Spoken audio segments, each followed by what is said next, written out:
Okay. Good evening, students. Today we are going to discuss the multiple choice questions of the chapter Microorganisms and Reproduction in Animals. Day before yesterday, we studied the chapter Microorganisms, and yesterday we studied Reproduction in Animals. ನಾವಿವತ್ತು multiple choice question ಅನ್ನು discuss ಮಾಡಲಿಕ್ಕೆ ಹೋಗ್ತಿದ್ದೇವೆ. ಮೊನ್ನೆ ಕಲ್ತ ಹಾಗೆ micro organisms chapter ಮತ್ತೆ reproduction ಇನ್ animals ನಿನ್ನೆ ಕಲ್ತಂತ chapter, ಈ ಎರಡು ಚಾಪ್ಟರ್ಗಳ ಮಲ್ಟಿಪಲ್ ಚಾಯ್ಸ್ ಕ್ವಶನ್ಸ್ ಅನ್ನು ನಾವಿವತ್ತು ಸಾಲ್ವ್ ಮಾಡ್ಲಿಕ್ಕೆ ಇದ್ದೇವೆ. ಈ ಮಲ್ಟಿಪಲ್ ಚಾಯ್ಸ್ ಕ್ವಶನ್ಸ್ ನಿಮ್ಮ ಕ್ವಶನ್ ಬ್ಯಾಂಕ್ ಇಂದ ತಗೊಂಡಿದ್ದು, ಅದರಲ್ಲಿ ಈ ಎರಡು ಚಾಪ್ಟರ್ಸ್ಗೆ ಇರುವಂತಹ ಕ್ವಶನ್ಸ್ ಅನ್ನು ಆಯ್ಕೆ ಮಾಡಿ ಅದನ್ನು ಇವತ್ತು ಸಾಲ್ವ್ ಮಾಡ್ಲಿಕ್ಕಿದ್ದೇವೆ ನಾವು. ಕ್ವಶನ್ಸ್ ಅನ್ನು ಸಾಲ್ವ್ ಮಾಡೋಕ್ಕಿಂತ ಮೊದಲು ನಾವೇನ್ ಮಾಡುವ ಹೇಳಿದ್ರೆ, ಯಾರೆಲ್ಲ ಈ ಕ್ಲಾಸ್ ಕೇಳ್ತಿದ್ದೀರಿ, ನೀವೊಂದು ರಫ್ ಬುಕ್ ಇಲ್ಲದಿದ್ರೆ ಒಂದು ಪ್ಲೇನ್ ಪೇಪರ್ ತಗೊಂಡು ಅಥವಾ ಯಾವ್ದಾದ್ರು ವೇಸ್ಟ್ ಬುಕ್ ಏನಾದ್ರು ತಗೊಂಡು ನಾವಿಲ್ಲಿ ಕ್ವಶನ್ಸ್ ಅನ್ನು ಯಾವಾಗ ಓದ್ತಾ ಹೋಗ್ತೇವೆ ಆಗ ಒಂದು ಕ್ವಶನ್ ನಂಬರ್ ಹಾಕಿಕೊಳ್ಳಿ. ಅದಕ್ಕೆ ನಿಮಗೆ ಇನ್ ರಿಯಲ್ ಟೈಮ್ ಕ್ವಶನ್ಸ್ ಅನ್ನು ನಾವು ಡಿಸ್ಕಸ್ ಮಾಡ್ತಿದ್ದ ಹಾಗೆ ನೋಟ್ ಮಾಡಿಕೊಳ್ಳಿ ಕಷ್ಟ ಆಗ್ಬೋದು. ಹೇಗೂ ಈ ವಿಡಿಯೋ ನಿಮಗೆ ಯೂಟ್ಯೂಬ್ ಅಲ್ಲಿ ಅವೈಲೇಬಲ್ ಇರುವ ಕಾರಣ ನಿಮಗೆ ಇದನ್ನು ಮತ್ತೆ ಸಹ ರಿಪೀಟ್ ಮಾಡಿ ನೋಡಬಹುದು. ಕ್ವಶನ್ಸ್ ನೋಟ್ ಮಾಡಿಕೊಳ್ಬೇಕು ಅಂತ ಇದ್ರೆ ಇಲ್ಲಿನ ಕ್ವಶನ್ಸ್ ಅನ್ನು ಓದಿಕೊಡುವಾಗ ಕ್ವಶನ್ ನಂಬರ್ ಹಾಕಿಕೊಳ್ಳಿ, ಒಂದು ಅಂತ ಅಥವಾ ಒಂದು ಎರಡು, ಈ ರೀತಿ ಕ್ವಶನ್ಸ್ ಅನ್ನು ಓದುವಾಗ ಕಂಪ್ಲೀಟ್ ಆಗಿ ನೀವು ಕೂಡ ಗಮನ ಕೊಟ್ಟು ಆ ಕ್ವಶನ್ಸ್ ಅನ್ನು ನೋಡಿಕೊಂಡು ಆಮೇಲೆ ಅದರ ಆಪ್ಷನ್ಸ್ ನೋಡುವ ಟೈಮಲ್ಲಿ each option A, option B, option C, option D ಈ ರೀತಿ ನೋಡ್ತೇವಲ್ಲ, ಆಗ ಆ ಕ್ವಶನ್ಗೆ ಯಾವ ಆಪ್ಷನ್ ಇರ್ಬೋದು ಒಂದು ನಿಮಗೆ ಆನ್ಸರ್ ಗೊತ್ತಿರ್ಲಿಕ್ಕೂ ಸಾಕು. ಅಥವಾ ಕೆಲವರಿಗೆ ಗೆಸ್ ಮಾಡಿ ನೀವು ಆನ್ಸರ್ ಅದು ಹೌದಾ ಅಲ್ವಾ, ನೀವು 50-50 ಇದರಲ್ಲಿ ಇರ್ತೀರಿ. ಒಂದು ಇದು ಆಪ್ಷನ್ ಬಿ ಇರ್ಬೋದು, ಆಪ್ಷನ್ ಎ ಇರ್ಬೋದು, ಈ ರೀತಿಯ ಕನ್ಫ್ಯೂಷನ್ಸ್ ಕೂಡ ಇರ್ಬೋದು ಕೆಲವೊಂದು ಕ್ವಶನ್ಸಿಗೆ. ಹಾಗಿರುವ ಟೈಮಲ್ಲಿ ನೀವು ಇದರ ರೈಟ್ ಆರ್ ರಾಂಗ್, ನೀವು ಆ ಕ್ವಶನ್ ನಂಬರ್ನ ಎದುರು ನೀವು ನಿಮ್ಮ ಕೈಯಲ್ಲಿ ಏನು ಒಂದು ರಫ್ ಬುಕ್ ಅನ್ನು ಮೇಂಟೈನ್ ಮಾಡಿದ್ರಿ, ಅದರಲ್ಲಿ ಆ ಕ್ವಶನ್ ಎದುರಿಗೆ ನೀವು ಗೆಸ್ ಮಾಡಿದಂತಹ ಕ್ವಶನ್ ಯಾವಾಗ ರೈಟ್ ಆರ್ ರಾಂಗ್ ಅಂತ ನಾವು ಯಾವಾಗ ಡಿಸ್ಕಸ್ ಮಾಡುವಾಗ ಗೊತ್ತಾಗ್ತದೆ, ಆಗ ಇದರ ರೈಟ್ ಆರ್ ರಾಂಗ್ ಅಂತ ಹಾಕಿಕೊಳ್ಳಿ. ಇದೇ ರೀತಿ ಪ್ರತಿ ಕ್ವಶನ್ಸ್ಗೆ ನೀವು ಮಾಡಿಕೊಳ್ಳುವಾಗ ಕೊನೆಗೆ ನಿಮಗೊಂದು ಐಡಿಯಾ ಸಿಗ್ತದೆ. ನೀವೇ ಓನ್ ಆಗಿ ಎಷ್ಟು ಕ್ವಶನ್ಸ್ಗೆ ಆನ್ಸರ್ ಅನ್ನು ಗೆಸ್ ಮಾಡಿಕೊಂಡಿದ್ದೀರಿ, ಎಷ್ಟು ನೀವು ಗೆಸ್ ಮಾಡಿದಂತ ಕ್ವಶನ್ಸ್ಗೆ ಆನ್ಸರ್ ಸರಿಯಾಗಿ ಗೆಸ್ ಮಾಡಿದ್ದೀರಿ, ಎಷ್ಟು ಅದರಲ್ಲಿ ಏನು ರೈಟ್ ಆನ್ಸರ್ಸ್, ಎಷ್ಟು ರಾಂಗ್ ಆನ್ಸರ್ಸ್, ಯಾವ ರೀತಿ ಇಂಪ್ರೂವ್ ಮಾಡಿಕೊಳ್ಬಹುದು ಅಂತ ನಿಮಗೆ ಒಂದು ಐಡಿಯಾ ಸಿಗ್ತದೆ ಹಾಗೆ ಮಾಡಿದ್ರೆ. ಮತ್ತೆ ಈ ಕೆಲವರು ಇರ್ತಾರೆ ಏನು ಪ್ರಿಪೇರ್ ಮಾಡಿರೋದಿಲ್ಲ, ಬಟ್ ಏನೋ ಕ್ಲಾಸ್ ಕೇಳಿದ ನೆನಪಲ್ಲಿ ಸ್ವಲ್ಪ ಅವರು ಏನು ಆನ್ಸರ್ ಮಾಡಿರ್ತಾರೆ. ಅಂದ್ರೆ ಫಾರ್ ಎಕ್ಸಾಂಪಲ್ ಒಂದು 10 ಕ್ವಶನ್ಸ್ ಇದ್ರೆ ನೀವೊಂದು ಬೈ ಚಾನ್ಸ್ ಅಪ್ಪಿ ಏನು ಹೇಳ್ತಾರಲ್ಲ, ಆ ರೀತಿ ಒಂದು 4-5 ಕ್ವಶನ್ ಸರಿಯಾಗಿರ್ತದೆ. ನಿಮಗೆ ಮೋಟಿವೇಶನ್ ಕೂಡ ಆಗ್ಬೋದು. ಅಂದ್ರೆ ಒಂದು ವೇಳೆ ನೀವು ಏನು ಪ್ರಿಪರೇಷನ್ ಇಲ್ಲದೆ ಒಂದು ಕೆಲವು ಕ್ವಶನ್ಸ್ಗೆ ಆನ್ಸರ್ ಮಾಡಿದ್ದೀರಿ ಬೇಸ್ಡ್ ಆನ್ ನಿಮ್ಮದೇ ಸ್ವಂತ ನಾಲೆಜ್ ಇಂದ ಅಂತ ಆಗುವಾಗ ನಿಮಗೊಂದು ಮೋಟಿವೇಶನ್ ಕೂಡ ಸಿಗ್ಬೋದು. ಹಾಗಿದ್ರೆ ಒಂದು ಫರ್ದರ್ ಇನ್ನೂ ಕೂಡ ಪ್ರಿಪರೇಷನ್ ಒಳ್ಳೆ ರೀತಿಯಲ್ಲಿ ಮಾಡಿಕೊಂಡ್ರೆ ಯಾವ ರೀತಿ ಎಕ್ಸಾಮಿಗೆ ಒಂದು ಒಳ್ಳೆ ರಿಸಲ್ಟ್ ಬರುವ ಹಾಗೆ ಪ್ರಿಪೇರ್ ಆಗ್ಬೋದು ಹೇಳುವ ರೀತಿಯಲ್ಲಿ.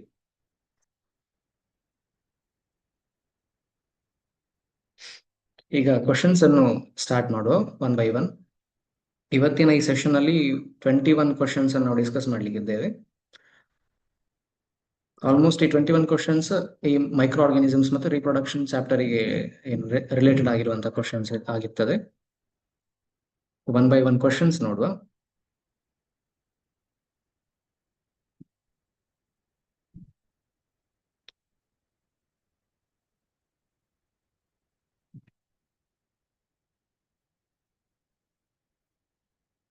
ಫಸ್ಟ್ ಕ್ವಶನ್, ಇದು ಮೈಕ್ರೋ ಆರ್ಗಾನಿಸಮ್ಸ್ ಚಾಪ್ಟರ್ಸ್ ಇಂದ ಈ ಕ್ವಶನ್ಸ್ ಸ್ಟಾರ್ಟ್ ಆಗ್ತದೆ. ಮತ್ತೆ ನಂತರ ರಿಪ್ರೊಡಕ್ಷನ್ ಇನ್ ಅನಿಮಲ್ಸ್ ಅಲ್ಲಿ ಇರುವಂತಹ ಆ ಚಾಪ್ಟರಿನ ರಿಲೇಟೆಡ್ ಕ್ವಶನ್ಸ್ ಬರುವಂತಹದ್ದು. ಇಲ್ಲಿ ಕ್ವಶನ್ ನಂಬರ್ 58 ಅಂತ ನೋಡಿ ಕನ್ಫ್ಯೂಷನ್ ಮಾಡಿಕೊಳ್ಬೇಡಿ. ಅಂದ್ರೆ ನಿಮಗೆ ಕೊಟ್ಟಂತಹ ಏನು ಕ್ವಶನ್ ಬ್ಯಾಂಕ್ ಇದೆ ಅದರಲ್ಲಿ ಬಯಾಲಜಿಗೆ ಸಂಬಂಧಪಟ್ಟ ಎಲ್ಲ ಕ್ವಶನ್ಸ್ ಅನ್ನು ಒಂದೇ ಲೈನ್ ಅಲ್ಲಿ ಬರೆದಿದ್ದಾರೆ, ಅಂದ್ರೆ ಒಂದೇ ಫಾರ್ಮ್ಯಾಟ್ ಅಲ್ಲಿ ಇದೆ ಅದು. ಹಾಗಾಗಿ ಬಯಾಲಜಿಗೆ ಸಂಬಂಧಪಟ್ಟ ಎಲ್ಲ ಚಾಪ್ಟರ್ಸ್ ಇನ ಕ್ವಶನ್ ನಂಬರ್ 1 to ಆ ರೀತಿ ಬೇರೆ ಬೇರೆ ಚಾಪ್ಟರ್ಸ್ ಇಂದ ಸ್ಟಾರ್ಟ್ ಆಗಿ ಈ ಮೈಕ್ರೋ ಆರ್ಗಾನಿಸಮ್ಸ್ ಇನ ಚಾಪ್ಟರ್ ಗೆ 58 ಇಂದ ಕ್ವಶನ್ ನಂಬರ್ ಸ್ಟಾರ್ಟ್ ಆಗ್ತದೆ. ಹಾಗಾಗಿ ನೀವು ಇಲ್ಲಿ ನಾನು ಫಸ್ಟ್ ಏನ್ ಹೇಳಿದೆ ನೋಟ್ ಮಾಡಿಕೊಳ್ಳಿ ಕ್ವಶನ್ ನಂಬರ್ ಅಂತ, ಅಲ್ಲಿ ನೀವು ಅದರ 58 ಅಂತ ಸಹ ನೋಟ್ ಮಾಡಿಕೊಳ್ಬಹುದು ಅಥವಾ ನಿಮ್ಮ ಕನ್ವೀನಿಯನ್ಸ್ ಗೆ 1 ಅಂತ ಸಹ ನೋಟ್ ಮಾಡಿಕೊಳ್ಬಹುದು. ಎಟ್ ದ ಎಂಡ್ ಹೇಗೂ ನಿಮಗೆ ಪ್ರತಿ ಕ್ವಶನ್ ನಂತರ ಆನ್ಸರ್ ಯಾವ್ದು ಅಂತ ಗೊತ್ತಾಗ್ತದೆ, ಆಗ ನೀವು ಅಲ್ಲಿ ರೈಟ್ ಆರ್ ರಾಂಗ್ ಅಂತ ಹಾಕುವಂತದ್ದು ಯಾವುದು ನೀವು ಮೇಂಟೈನ್ ಮಾಡುವಂತಹ ರಫ್ ಬುಕ್ ಅಲ್ಲಿ ಇರಬಹುದು. ಅದು ನಿಮ್ಮ ಐಡಿಯಾಕ್ಕೆ, ಅದು ಮ್ಯಾಂಡೇಟರಿ ಎಲ್ಲ. ಇಂಟ್ರೆಸ್ಟ್ ಇದ್ರೆ ನಿಮ್ಗೆ ಮಾಡಿಕೊಳ್ಬಹುದು, ಮಾಡಿಕೊಂಡ್ರೆ ಒಳ್ಳೇದು ನಿಮಗೆ. ಆಗ ಒಂದು ಚೂರು ಆಕ್ಟಿವ್ ಆಗಿರ್ಲಿಕ್ಕೆ ಆಗ್ತದೆ ಅಂದ್ರೆ ಸೆಷನ್ ಅಲ್ಲಿ. ಈಗ ಫಸ್ಟ್ ಕ್ವಶನ್ ನೋಡುವ. Yeast is used in baking industry yeast is used in baking industry for making breads, pastries and cakes because they ಅಂದ್ರೆ ಬೇಕಿಂಗ್ ಉದ್ಯಮದಲ್ಲಿ ಬ್ರೆಡ್, ಪೇಸ್ಟ್ರಿ, ಕೇಕ್ ಇಂಥದ್ದನ್ನು ತಯಾರಿಸಲು ಈಸ್ಟ್ ಬಳಸ್ತಾರೆ, ಏಕೆಂದರೆ ಇವು. ಈ ರೀತಿಯ ಕ್ವಶನ್ ಇದೆ ಇದರಲ್ಲಿ. ಈ ಬೇಕಿಂಗ್ ಉದ್ಯಮ ಅಂದ್ರೆ ಈ ಬ್ರೆಡ್, ಪೇಸ್ಟ್ರಿ, ಕೇಕ್ ಇಂಥದನ್ನೆಲ್ಲ ಮಾಡುವಂತಹ ಏನು ಈ ಒಂದು ಬಿಸ್ನೆಸ್ ಅನ್ನು, ಉದ್ಯಮವನ್ನು ಅಥವಾ ಅದರ ಪ್ರಿಪರೇಷನ್ ಅನ್ನು ಬೇಕಿಂಗ್ ಅಂತ ಹೇಳ್ತಾರೆ. ಅದಕ್ಕೆ ಏನು ಈ ಈಸ್ಟ್ ಅನ್ನು ಉಪಯೋಗಿಸ್ತಾರೆ. ನಾವು ಮೊನ್ನೆ ಚಾಪ್ಟರ್ ಅಲ್ಲಿ ಕಲ್ತ ಹಾಗೆ ಈಸ್ಟಿನ ಉಪಯೋಗ ಎಲ್ಲೆಲ್ಲ ಆಗ್ತದೆ, ಯೂಸ್ಫುಲ್ ಮೈಕ್ರೋ ಆರ್ಗಾನಿಸಮ್ಸ್ ಎಲ್ಲ ಅದನ್ನು ಕಲ್ತಿದ್ದೇವೆ. ಈಸ್ಟಿನ ಉಪಯೋಗ ಎಲ್ಲಿ ಆಗ್ತದೆ, ಹೇಗಾಗ್ತದೆ ಅಂತ.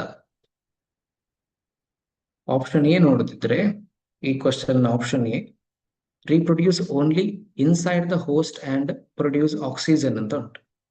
ಕನ್ನಡದಲ್ಲಿ ಹೇಳುದಿದ್ರೆ ಅತಿಥೇಯ ಜೀವಿಗಳಲ್ಲಿ ಮಾತ್ರ ಸಂತಾನೋತ್ಪತ್ತಿ ಮಾಡುತ್ತೇವೆ ಮತ್ತು ಆಕ್ಸಿಜನ್ ಉತ್ಪತ್ತಿ ಮಾಡುತ್ತದೆ ಅಂತ ಇದೆ. ಅಂದ್ರೆ ಈ ಏನು ಹೋಸ್ಟ್ ಇದು ಈಸ್ಟ್ ಏನಿದೆ ಅದು ಹೋಸ್ಟ್ ಅಲ್ಲಿ ಮಾತ್ರ. ಹೋಸ್ಟ್ ಹೇಳಿದ್ರೆ ಒಂದು ಜೀವಿ ಇನ್ನೊಂದು ಜೀವಿಯ ಮೇಲೆ ಡಿಪೆಂಡ್ ಆಗುವಂತಹದ್ದು, ಆ ಜೀವಿಯ ಒಳಗೆ ಅದರ ಪ್ರಕ್ರಿಯೆಗಳು ನಡೆಯುವಂತಹದ್ದು. ಹಾಗಾಗಿ ಆ ಯಾವ ಜೀವಿಯ ಒಳಗೆ, ಉದಾಹರಣೆಗೆ ಇದೆ ಈಸ್ಟ್ ಅನ್ನೇ ಕನ್ಸಿಡರ್ ಮಾಡಿದ್ರೆ, ಈ ಈಸ್ಟ್ ಹೇಳುವಂತ ಒಂದು ಸಿಂಗಲ್ ಸೆಲ್ ಏನಿದೆ ಅದು ಬೇರೆ ಒಂದು ಜೀವಿಯ ಒಳಗಡೆ ಹೋಗಿ ಅಲ್ಲಿ ನಡೆಸುವಂತ ಆಕ್ಟಿವಿಟಿ, ಆ ಯಾವ ಜೀವಿಯ ಒಳಗೆ ಹೋಗಿ ಆಕ್ಟಿವಿಟಿ ನಡೆಸ್ತದೆ ಅಂತ ಒಂದು ಆ ಜೀವಿಯನ್ನು ಹೋಸ್ಟ್ ಅಂತ ಹೇಳ್ತಾರೆ. ಆ ಜೀವಿಯೊಳಗೆ ಮಾತ್ರ ಇದು ರೀಪ್ರೊಡ್ಯೂಸ್ ಮಾಡುವಂತಹದ್ದು, ಮತ್ತೆ ಇದು ಆಕ್ಸಿಜನ್ ಪ್ರೊಡ್ಯೂಸ್ ಮಾಡ್ತದೆ ಅಂತ ಫಸ್ಟ್ ಏನು ಆಪ್ಷನ್ ಇದೆ. ಆಪ್ಷನ್ ಬಿ ನೋಡಿದ್ರೆ reproduce rapidly and produces carbon dioxide ಅಂತ ಇದೆ. ಇದು ವೇಗವಾಗಿ ಸಂತಾನೋತ್ಪತ್ತಿ ಮಾಡುತ್ತದೆ ಮತ್ತು ಕಾರ್ಬನ್ ಡೈಆಕ್ಸೈಡ್ ಉತ್ಪತ್ತಿ ಮಾಡುತ್ತದೆ ಅಂತ. ಆಪ್ಷನ್ ಸಿ ನೋಡಿದ್ರೆ reproduce slowly and produces carbon dioxide. Option C ನಿಧಾನವಾಗಿ ಸಂತಾನೋತ್ಪತ್ತಿ ನಡೆಸುತ್ತದೆ ಮತ್ತು ಕಾರ್ಬನ್ ಡೈಆಕ್ಸೈಡ್ ಉತ್ಪತ್ತಿ ಮಾಡುತ್ತದೆ. ಆಪ್ಷನ್ ಡಿ ನೋಡುತ್ತಿದ್ರೆ stop the growth of disease causing microorganisms. ರೋಗಗಳಿಗೆ ಕಾರಣವಾಗುವ ಸೂಕ್ಷ್ಮ ಜೀವಿಗಳಿಂದ ರಕ್ಷಣೆ ನೀಡುತ್ತವೆ ಅಂತ ಇದೆ. ಹಾಗಿದ್ರೆ ಇದರಲ್ಲಿ ಯಾವ ಆಪ್ಷನ್ ನೀವು ಗೆಸ್ ಮಾಡಿಕೊಂಡ್ರೆ, ನಿಮಗೆ ಒಂದು ಅಂದಾಜು ಆಗಿದ್ರೆ ನೀವು ನಿಮ್ಮ ಮೇಂಟೈನ್ ಮಾಡಿದ ಬುಕ್ ಅಲ್ಲಿ ಟಿಕ್ ಮಾಡಿಕೊಳ್ಳಿ, ಯಾವ ಆಪ್ಷನ್ ಅಂತ ಬರ್ಕೊಳ್ಳಿ. ಆಪ್ಷನ್ ಎ, ಆಪ್ಷನ್ ಬಿ ಅಂತ ನೀವು ಫಾರ್ ಎಕ್ಸಾಂಪಲ್ ಅದೇ ಕ್ವಶನ್ ನಂಬರ್ ಹಾಕಿಕೊಂಡ್ರೆ ಅದರ ಜೊತೆಗೆ ಯಾವ option A, option B, option C, option D ಇದನ್ನು ಯಾವುದು ನೀವು ಗೆಸ್ ಮಾಡಿದ ಆನ್ಸರ್ ಅಂತ ಬರ್ಕೊಳ್ಳಿ. ಈಗ ರೈಟ್ ಆನ್ಸರ್ ಯಾವುದು ಅಂತ ನೋಡುವ. ಒಂದ್ ವೇಳೆ ಆಪ್ಷನ್ ಎ ಇರಬಹುದಾ, reproduce only inside the host and produce oxygen. ಈಗ ಈ ಬ್ರೆಡ್ ಮತ್ತೆ ಪೇಸ್ಟ್ರೀಸ್, ಕೇಕ್ ಎಲ್ಲ ಇದು ಇಂಡಸ್ಟ್ರಿಯಲ್ಲಿ ಮಾಡುವಂತಹದ್ದು, ಹಾಗಾಗಿ ಅದಕ್ಕೆ ಯಾವುದೇ ಹೋಸ್ಟ್ ಆರ್ಗಾನಿಸಮ್ ನ ಅವಶ್ಯಕತೆ ಇರುವುದಿಲ್ಲ. ಹಾಗಾಗಿ ಆಪ್ಷನ್ ಎ ಆಗಿರ್ಲಿಕ್ಕಿಲ್ಲ. ಆಪ್ಷನ್ ಬಿ ನೋಡಿದ್ರೆ reproduce rapidly and produces carbon dioxide. ಇದು ಇರಬಹುದಾ, ವೇಗವಾಗಿ ಸಂತಾನೋತ್ಪತ್ತಿ ನಡೆಸುತ್ತದೆ ಮತ್ತು ಕಾರ್ಬನ್ ಡೈಆಕ್ಸೈಡ್ ಉತ್ಪತ್ತಿ ಮಾಡುತ್ತದೆ. ಇದು ಇರ್ಲಿಕ್ಕೂ ಸಾಕ. ನೋಡುವ ಮುಂದಿನ ಆಪ್ಷನ್ಸ್ ನೋಡುವ ಹೇಗಿದೆ ಅಂತ. Reproduce slowly and produces carbon dioxide. ಇದರಲ್ಲಿ ಈ ಆಪ್ಷನ್ ಬಿ ಗೆ ಕಂಪೇರ್ ಮಾಡಿದ್ರೆ ಆಪ್ಷನ್ ಸಿ ಏನು ಹೇಳ್ತದೆ ಹೇಳಿದ್ರೆ ನಿಧಾನವಾಗಿ ಸಂತಾನೋತ್ಪತ್ತಿ ನಡೆಸುತ್ತದೆ. ಆಪ್ಷನ್ ಬಿ ಯಲ್ಲಿ ವೇಗವಾಗಿ ಅಂತ ಇದೆ, ಆಪ್ಷನ್ ಸಿ ಯಲ್ಲಿ ನಿಧಾನವಾಗಿ ಸಂತಾನೋತ್ಪತ್ತಿ ನಡೆಸುತ್ತದೆ ಮತ್ತು ಕಾರ್ಬನ್ ಡೈಆಕ್ಸೈಡ್ ಉತ್ಪತ್ತಿ ಮಾಡುತ್ತದೆ ಅಂತ ಹೇಳಿದ್ದಾರೆ. ಆಪ್ಷನ್ ಡಿ ನೋಡುತ್ತಿದ್ರೆ stop the growth of disease causing. ಇದು ಆಗಿರ್ಲಿಕ್ಕೆ ಸಾಧ್ಯತೆ ಇಲ್ಲ. ಯಾಕೆ ಹೇಳಿದ್ರೆ ರೋಗಗಳಿಗೆ ಕಾರಣವಾಗುವ ಸೂಕ್ಷ್ಮಾಣುಜೀವಿಗಳಿಂದ ರಕ್ಷಣೆ ಮಾಡುತ್ತದೆ. ಇಲ್ಲಿ ಅದು ಅಡಿ ಗೊತ್ತು ಬಿಟ್ಟು ಹೋಗಿರ್ಬಹುದು. ಇಲ್ಲಿ ರಕ್ಷಣೆ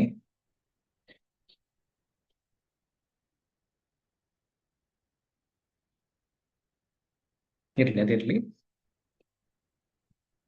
ಹಾಗಿದ್ರೆ ಇಲ್ಲಿ ಯಾವ್ದು ಕರೆಕ್ಟ್ ಆಪ್ಷನ್ ಇರಬಹುದು? ಈಗ ಈಸ್ಟಿನ ಎಕ್ಸಾಂಪಲ್ ನಾವು ಎಲ್ಲಿ ತಗೊಂಡಿದ್ದೇವೆ? ಈ ದೋಸೆ ಹಿಟ್ಟು, ಇಡ್ಲಿ ಹಿಟ್ಟು ಅಥವಾ ಇಂಥ ಬ್ರೆಡ್ಗಳಿಗೆ ಹಿಟ್ಟು ಕಲಸಿಡುವ ಟೈಮಲ್ಲಿ ನಾವು ಹಿಂದಿನ ದಿವಸ ರಾತ್ರಿ ಇಟ್ಟಂತ ಹಿಟ್ಟು ಬೆಳಿಗ್ಗೆ ಅದು ತುಂಬಾ ಏನು ಉಬ್ಬಿರ್ತದೆ ಅಂತ ನಾವು ಎಕ್ಸಾಂಪಲ್ ನೋಡಿದ್ದೇವೆ ಮೊನ್ನೆಯ ಪಾಠದಲ್ಲಿ. ಹಾಗಿದ್ರೆ ಇದು ರ್ಯಾಪಿಡ್ ಆಗಿ ಗ್ರೋತ್ ಆಗ್ಲಿಕ್ಕೆ ಸಾಧ್ಯ. ಇದು ಸ್ಲೋ ಗ್ರೋತ್ ಆದ್ರೆ ಅಷ್ಟು ಬೇಗ ಒಂದು ಹಿಂದಿನ ದಿವಸ ರಾತ್ರಿ ಇಟ್ಟಂತ ಹಿಟ್ಟು ಮಾರನೇ ದಿವಸಕ್ಕೆ ಅದು ತುಂಬಾ ಸೈಜ್ ಅಲ್ಲಿ ಉಬ್ಲಿಕ್ಕೆ ಸಾಧ್ಯ ಇಲ್ಲ. ಹಾಗಾಗಿ ರ್ಯಾಪಿಡ್ ಗ್ರೋತ್ ಆಗುವಂತಹದ್ದು. ಹಾಗಿದ್ರೆ ಪ್ರೊಡ್ಯೂಸಸ್ ರ್ಯಾಪಿಡ್ಲಿ ಅಂಡ್ ಇದು ಯಾವುದನ್ನು ಹಾಗಿದ್ರೆ ಇಲ್ಲಿ ನಮಗೆ ರಿಲೇಟೆಡ್ ಆಪ್ಷನ್ ಸಿ ಅಥವಾ ಆಪ್ಷನ್ ಡಿ ಯ ನಡುವಲ್ಲಿ ಕಾಣ್ತಾ ಉಂಟು. ಅಲ್ಲ, ಆಪ್ಷನ್ ಸಿ ಅಲ್ಲ, ಸಾರಿ, ಆಪ್ಷನ್ ಸಿ ಸ್ಲೋಲಿ ಗ್ರೋತ್. ಹಾಗಾಗಿ ಆಪ್ಷನ್ ಸಿ ಇದು ಆಗಿರ್ಲಿಕ್ಕಿಲ್ಲ. ಹಾಗಿದ್ರೆ ಉಳಿದ ಆಪ್ಷನ್ಸ್ ಅಲ್ಲಿ ನೋಡಿದ್ರೆ ನಮಗೆ ತುಂಬಾ ರಿಲೇಟೆಡ್ ಆಗಿ ಕಾಣುವಂತಹದ್ದು ಆಪ್ಷನ್ ಬಿ ಎ. ಬಿಕಾಸ್ ಇದು ಕಾರ್ಬನ್ ಡೈಆಕ್ಸೈಡ್ ಪ್ರೊಡ್ಯೂಸ್ ಮಾಡ್ತದೆ ಅಂತ ನಮಗೆ ಗೊತ್ತು. ಈಗ ಹಿಟ್ಟಲ್ಲಿ ಈಗ ಉಬ್ಬಿದ ಹಿಟ್ಟಲ್ಲಿ ನೋಡಿದ್ರೆ ನಮಗೆ ಸಣ್ಣ ಸಣ್ಣ ಸಣ್ಣ ಏನು ಡಾಟ್ಗಳು ಅಂದ್ರೆ ಒಂಥರ ಗುಂಡಿಗಳ ರೀತಿಯಲ್ಲಿ ಕಾಣ್ತದೆ ನೋಡಿ, ಅದು ಕಾರ್ಬನ್ ಡೈಆಕ್ಸೈಡ್ ರಿಲೀಸ್ ಆಗುವಂಥದ್ದು ಆ ಹಿಟ್ಟಿನಿಂದ. ಹಾಗಾಗಿ ಇಲ್ಲಿ option B correct answer. First question ನ answer option B. reproduce rapidly and produces carbon dioxide. ಗೊತ್ತಿಲ್ಲ ಯಾರೆಲ್ಲ ನೀವು ನೋಡ್ತಿರುವವರು ಕರೆಕ್ಟ್ ಆಗಿ ಗೆಸ್ ಮಾಡಿದಿರಿ ಇಲ್ವಾ ಅಂತ. ಇದೇ ರೀತಿ ನೋಟ್ ಮಾಡಿಕೊಳ್ತಾ ಹೋಗಿ ಪ್ರತಿಯೊಂದು ಕ್ವಶನ್ಗೂ ನಿಮ್ಮ ಆನ್ಸರ್ಸ್ ಅನ್ನು ಆಪ್ಷನ್ ಎ ಆಪ್ಷನ್ ಬರ್ಕೊಳ್ತಾ ಹೋಗಿ. ಕೊನೆಗೆ ನೀವು ಗೆಸ್ ಮಾಡಿದಂತಹ ಕ್ವಶನ್ಸ್ ಎಷ್ಟು ಸರಿ ಇದೆ ಎಷ್ಟು ತಪ್ಪಿದೆ ಅಂತ ನಿಮಗೆ ಐಡಿಯಾ ಸಿಗ್ತದೆ. ನೋಡುವ ಕೊನೆಗೆ ಹೇಗೆ ಅಂತ. ಈಗ second question. A spoon of yeast powder is added to sugar solution and kept covered in a warm place for 4 to 5 hours. The smell of the solution changes. The process taking place here is. ಅಂದ್ರೆ ಒಂದು ಚಮಚದಷ್ಟು East ಪುಡಿಯನ್ನು ಸಕ್ಕರೆ ದ್ರಾವಣಕ್ಕೆ ಸೇರಿಸಿ ಅದನ್ನು ಬೆಚ್ಚಗಿನ ಸ್ಥಳದಲ್ಲಿ ಇರಿಸಿ 4 ರಿಂದ 5 ಗಂಟೆ ಮುಚ್ಚಲಾಗಿದೆ. ಈಗ ದ್ರಾವಣದ ವಾಸನೆ ಬದಲಾಗಿದೆ. ಇಲ್ಲಿ ನಡೆಯುವ ಕ್ರಿಯೆ ಏನು? ಅಂದ್ರೆ ಈ ಶುಗರ್ ಸೊಲ್ಯೂಷನ್ ಸಕ್ಕರೆ ಪಾಕ ರೀತಿಯಲ್ಲಿ ಏನಿರ್ತದೆ ಅದಕ್ಕೆ 1 ಚಮಚ ಈಸ್ಟ್ ಹಾಕಿ ಒಂದು 4 ರಿಂದ 5 ಗಂಟೆಗಳ ಹೊತ್ತು ಒಂದು ಬಿಸಿ ಇರುವ ಪ್ಲೇಸ್ ಅಲ್ಲಿ ಮುಚ್ಚಿಟ್ಟಿದ್ದಾರೆ. ಇದು 4-5 ಗಂಟೆಗಳ ನಂತರ ಇದರ ಸ್ಮೆಲ್ ಚೇಂಜ್ ಆಗ್ತದೆ, ಇದರ ಪರಿಮಳ ಚೇಂಜ್ ಆಗ್ತದೆ. ಪರಿಮಳ ಇರ್ಬೋದು, ವಾಸನೆ ಇರ್ಬೋದು, ಅದರ ಒಂದು ಓಡರ್ ಚೇಂಜ್ ಆಗ್ತದೆ. ಈ ಚೇಂಜ್ ಆಗುವ ಪ್ರಾಸೆಸ್ ಅನ್ನು ಇಲ್ಲಿ ಏನ್ ಹೇಳ್ತಾರೆ ಅಂತ ಕೇಳಿದ್ದಾರೆ. ಆಪ್ಷನ್ಸ್ ಯಾವ್ದೆಲ್ಲ ಇದೆ ನೋಡುವ. ಆಪ್ಷನ್ ಎ ಎಸ್ಟರಿಫಿಕೇಶನ್, ಅಂದ್ರೆ ಎಸ್ಟರಿಫಿಕೇಶನ್ ಕನ್ನಡದಲ್ಲೂ ಸಹ. ಆಪ್ಷನ್ ಬಿ ಪಾಶ್ಚರೈಸೇಷನ್, ಪಾಶ್ಚರೀಕರಣ. ಆಪ್ಷನ್ ಸಿ ಫರ್ಮೆಂಟೇಶನ್ ಅಂದ್ರೆ ಹುದುಗುವಿಕೆ. ಆಪ್ಷನ್ ಡಿ ಸ್ಯಾಪೋನಿಫಿಕೇಶನ್ ಅಂದ್ರೆ ಸಾಬೂನೀಕರಣ ಅಂತ. ಈ ಈಸ್ಟಿನ ಇನ್ಫ್ಲೂಯೆನ್ಸ್ ಇಂದ ಈ ಶುಗರ್ ಸೊಲ್ಯೂಷನ್ ಏನಿದೆ ಇದು ಕನ್ವರ್ಟ್ ಆಗ್ತದೆ. ಈಗ ನಾವು ಹಿಂದಿನ ಚಾಪ್ಟರ್ ಅಲ್ಲಿ ನಿನ್ನೆಲ್ಲ ಮೊನ್ನೆ ಮೈಕ್ರೋ ಆರ್ಗಾನಿಸಮ್ ಅಲ್ಲಿ ಕಲಿಬೇಕಿದ್ರೆ ಈ ಈಸ್ಟ್ ಏನ್ ಮಾಡ್ತದೆ, ಈ ನ್ಯಾಚುರಲ್ ಶುಗರ್ಸ್ ಇರ್ತದೆ ಫ್ರೂಟ್ ಜ್ಯೂಸ್ ಅಲ್ಲಿ ಅಥವಾ ಬೇರೆ ರೈಸ್ ಅಲ್ಲಿ ಇದ್ದಂತ ನ್ಯಾಚುರಲ್ ಶುಗರ್ಸ್ ಅನ್ನು ಈ ಈಸ್ಟ್ ಅದನ್ನು ಕನ್ವರ್ಟ್ ಮಾಡಿ ಆಲ್ಕೋಹಾಲ್ ಪ್ರೊಡ್ಯೂಸ್ ಮಾಡ್ತದೆ ಅಂತ ಕೇಳಿದ್ದೇವೆ. ಅಲ್ಲಿ ಸ್ಮೆಲ್ ಕೂಡ ಚೇಂಜ್ ಆಗ್ತದೆ. ಸೊ ಹಾಗಿರುವಾಗ ಎಸ್ಟರಿಫಿಕೇಶನ್ ಈ ಆಪ್ಷನ್ ಎ ಆಗಿರುವ ಚಾನ್ಸಸ್ ಸ್ವಲ್ಪ ಕಡಿಮೆ ಉಂಟು. ಆಗಿರ್ಲಿಕ್ಕಿಲ್ಲ option A. Option B pasteurization ಇರಬಹುದಾ ಅಥವಾ ಆಪ್ಷನ್ ಸಿ ಫರ್ಮೆಂಟೇಶನ್ ಇರಬಹುದಾ? ಆಪ್ಷನ್ ಡಿ ಸ್ಯಾಪೋನಿಫಿಕೇಶನ್ ಇರಬಹುದಾ? ಯಾವ್ದಿರ್ಬಹುದು? Any guesses? ಏನಾದ್ರು ಗೆಸ್ ಮಾಡಿದ್ರೆ ಈಗಲೇ ನೋಟ್ ಮಾಡಿಕೊಡಿ ನಿಮ್ಮ ಗೆಸ್ ಏನಿದೆ ಅಂತ. ಕೊನೆಗೆ ಇಲ್ಲಿ ಆನ್ಸರ್ ಬಂದ ಮೇಲೆ ನೋಡು. ಆಪ್ಷನ್ ಎ ಆಗಿರ್ಲಿಕ್ಕಿಲ್ಲ ಅಂತ ನಾನು ಈಗಾಗಲೇ ಹೇಳಿದೆ. ಹಾಗಾಗಿ ನಿಮ್ಮ ಗೆಸ್ ಉಲ್ಟಾ 3 ಇರ್ಬಹುದು. ನೀವು ಈಗಾಗಲೇ ನೋಟ್ ಮಾಡಿ ಇಟ್ಕೊಳ್ಳಿ.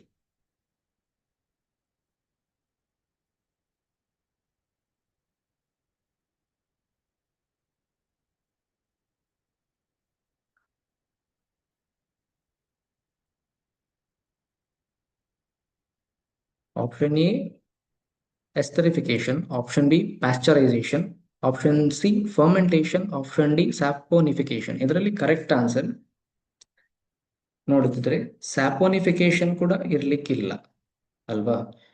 ಪ್ಯಾಸ್ಚರೈಸೇಷನ್ ಅಂದ್ರೆ ನಮ್ಗೆ ಈಗಾಗಲೇ ಗೊತ್ತು. ಪ್ಯಾಸ್ಚರೈಸೇಷನ್ ಏನು ಅಂತಂದ್ರೆ ಹಾಲು ಇಂಡಸ್ಟ್ರಿಯಲ್ಲಿ ಅಥವಾ ಡೈರಿ ಇಂಡಸ್ಟ್ರಿಯಲ್ಲಿ ಹಾಲು ಬೇಗನೆ ಹಾಳಾಗದಾಗೆ ಪ್ಯಾಸ್ಚರೈಸೇಷನ್ ಹೇಳುವಂಥದ್ದು ಮಾಡ್ತಾರೆ. ಹಾಗಾದ್ರೆ ಈ ಪ್ರೊಸೀಜರ್ ಇಲ್ಲಿ ಏನು ಕ್ವಶನ್ ಅಲ್ಲಿ ಕೊಟ್ಟಂತ ಈ ಪ್ರಾಸೆಸ್ ಇದೆ ಅದು ಪ್ಯಾಸ್ಚರೈಸೇಷನ್ ಆಗಿರ್ಲಿಕ್ಕಿಲ್ಲ. ಹಾಗಾಗಿ ಇದರ ಒಂದೇ ಒಂದು ಚಾನ್ಸಸ್ ಇರುವಂತಹದ್ದು ಫರ್ಮೆಂಟೇಶನ್.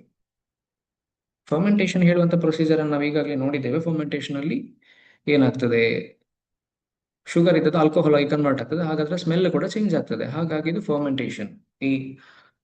ಈ question, a spoon of yeast powder is added to sugar solution and kept covered in a warm place for 4 to 5 hours. The smell of the solution changes. The process taking place here is. ಇದರ answer fermentation. ಯಾರೆಲ್ಲ ಸರಿಯಾದ answer ಅನ್ನು guess ಮಾಡಿದ್ರೆ ಗೊತ್ತಿಲ್ಲ, ಕೊನೆಗೆ ನೀವೇ ನೋಡಿಕೊಳ್ಳಿ ನೀವು ಎಷ್ಟು ಕ್ವಶನ್ಗೆ ಕರೆಕ್ಟ್ ಆನ್ಸರ್ ಕೊಟ್ಟಿದ್ದೀರಿ ಅಂತ. ಈಗ ನೆಕ್ಸ್ಟ್ ಕ್ವಶನ್ ನೋಡುವ.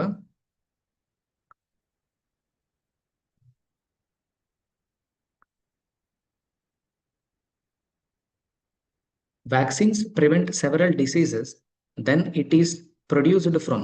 ಅಂದ್ರೆ ಲಸಿಕೆಗಳು ಅನೇಕ ರೋಗಗಳಿಂದ ರಕ್ಷಿಸುತ್ತದೆ, ಹಾಗಾದರೆ ಇದನ್ನು ಉತ್ಪಾದಿಸುವುದು. ಇದು ಯಾವುದೆಲ್ಲ ರೀತಿಯಲ್ಲಿ ಉತ್ಪಾದಿಸಬಹುದು ಅಂತ ಆಪ್ಷನ್ಸ್ ಕೊಟ್ಟಿದ್ದಾರೆ. Option A, dead or weakened microbes, ಅಂದ್ರೆ ಸತ್ತ ಅಥವಾ ದುರ್ಬಲ ಸೂಕ್ಷ್ಮಾಣುಜೀವಿಗಳಿಂದ. Option B, living microorganisms, ಅಂದ್ರೆ ಜೀವಂತ ಸೂಕ್ಷ್ಮಾಣುಜೀವಿಗಳಿಂದ. ಆಪ್ಷನ್ ಸಿ, ಪ್ಯಾಥೋಜನ್ಸ್, ಅಂದ್ರೆ ರೋಗಕಾರಕ ಜೀವಿಗಳಿಂದ. ಆಪ್ಷನ್ ಡಿ, ಆಲ್ಕೋಹಾಲ್, ಅಂದ್ರೆ ಆಲ್ಕೋಹಾಲ್ನಿಂದ. ಇದರಲ್ಲಿ ಯಾವ ಆಪ್ಷನ್ಸ್ ನೀವು ಗೆಸ್ ಮಾಡಬಹುದು ಅಥವಾ ನಿಮಗೆ ಅಂದಾಜಾಗಿರಬಹುದು? ನಾವು ಹಿಂದೆ ಕಲ್ತ ಚಾಪ್ಟರ್ ಅನ್ನು ರಿಕಾಲ್ ಮಾಡುವಾಗ ಎನಿ ಗೆಸಸ್ ಏನಾದ್ರು ಗೆಸ್ ಮಾಡಿದ್ರ? ಗೆಸ್ ಮಾಡಿದ್ರೆ ಈಗಲೇ ನೋಟ್ ಮಾಡಿಕೊಳ್ಳಿ ಯಾವ ಆಪ್ಷನ್ ಇರಬಹುದು ಅಂತ. ಸರಿ, ಈಗ ಆನ್ಸರ್ ಯಾವುದು ಅಂತ ನಾವು ಆಲೋಚನೆ ಮಾಡುವ. Dead or weakened organisms, option A ಅಲ್ಲಿ ಕೊಟ್ಟ ಹಾಗೆ.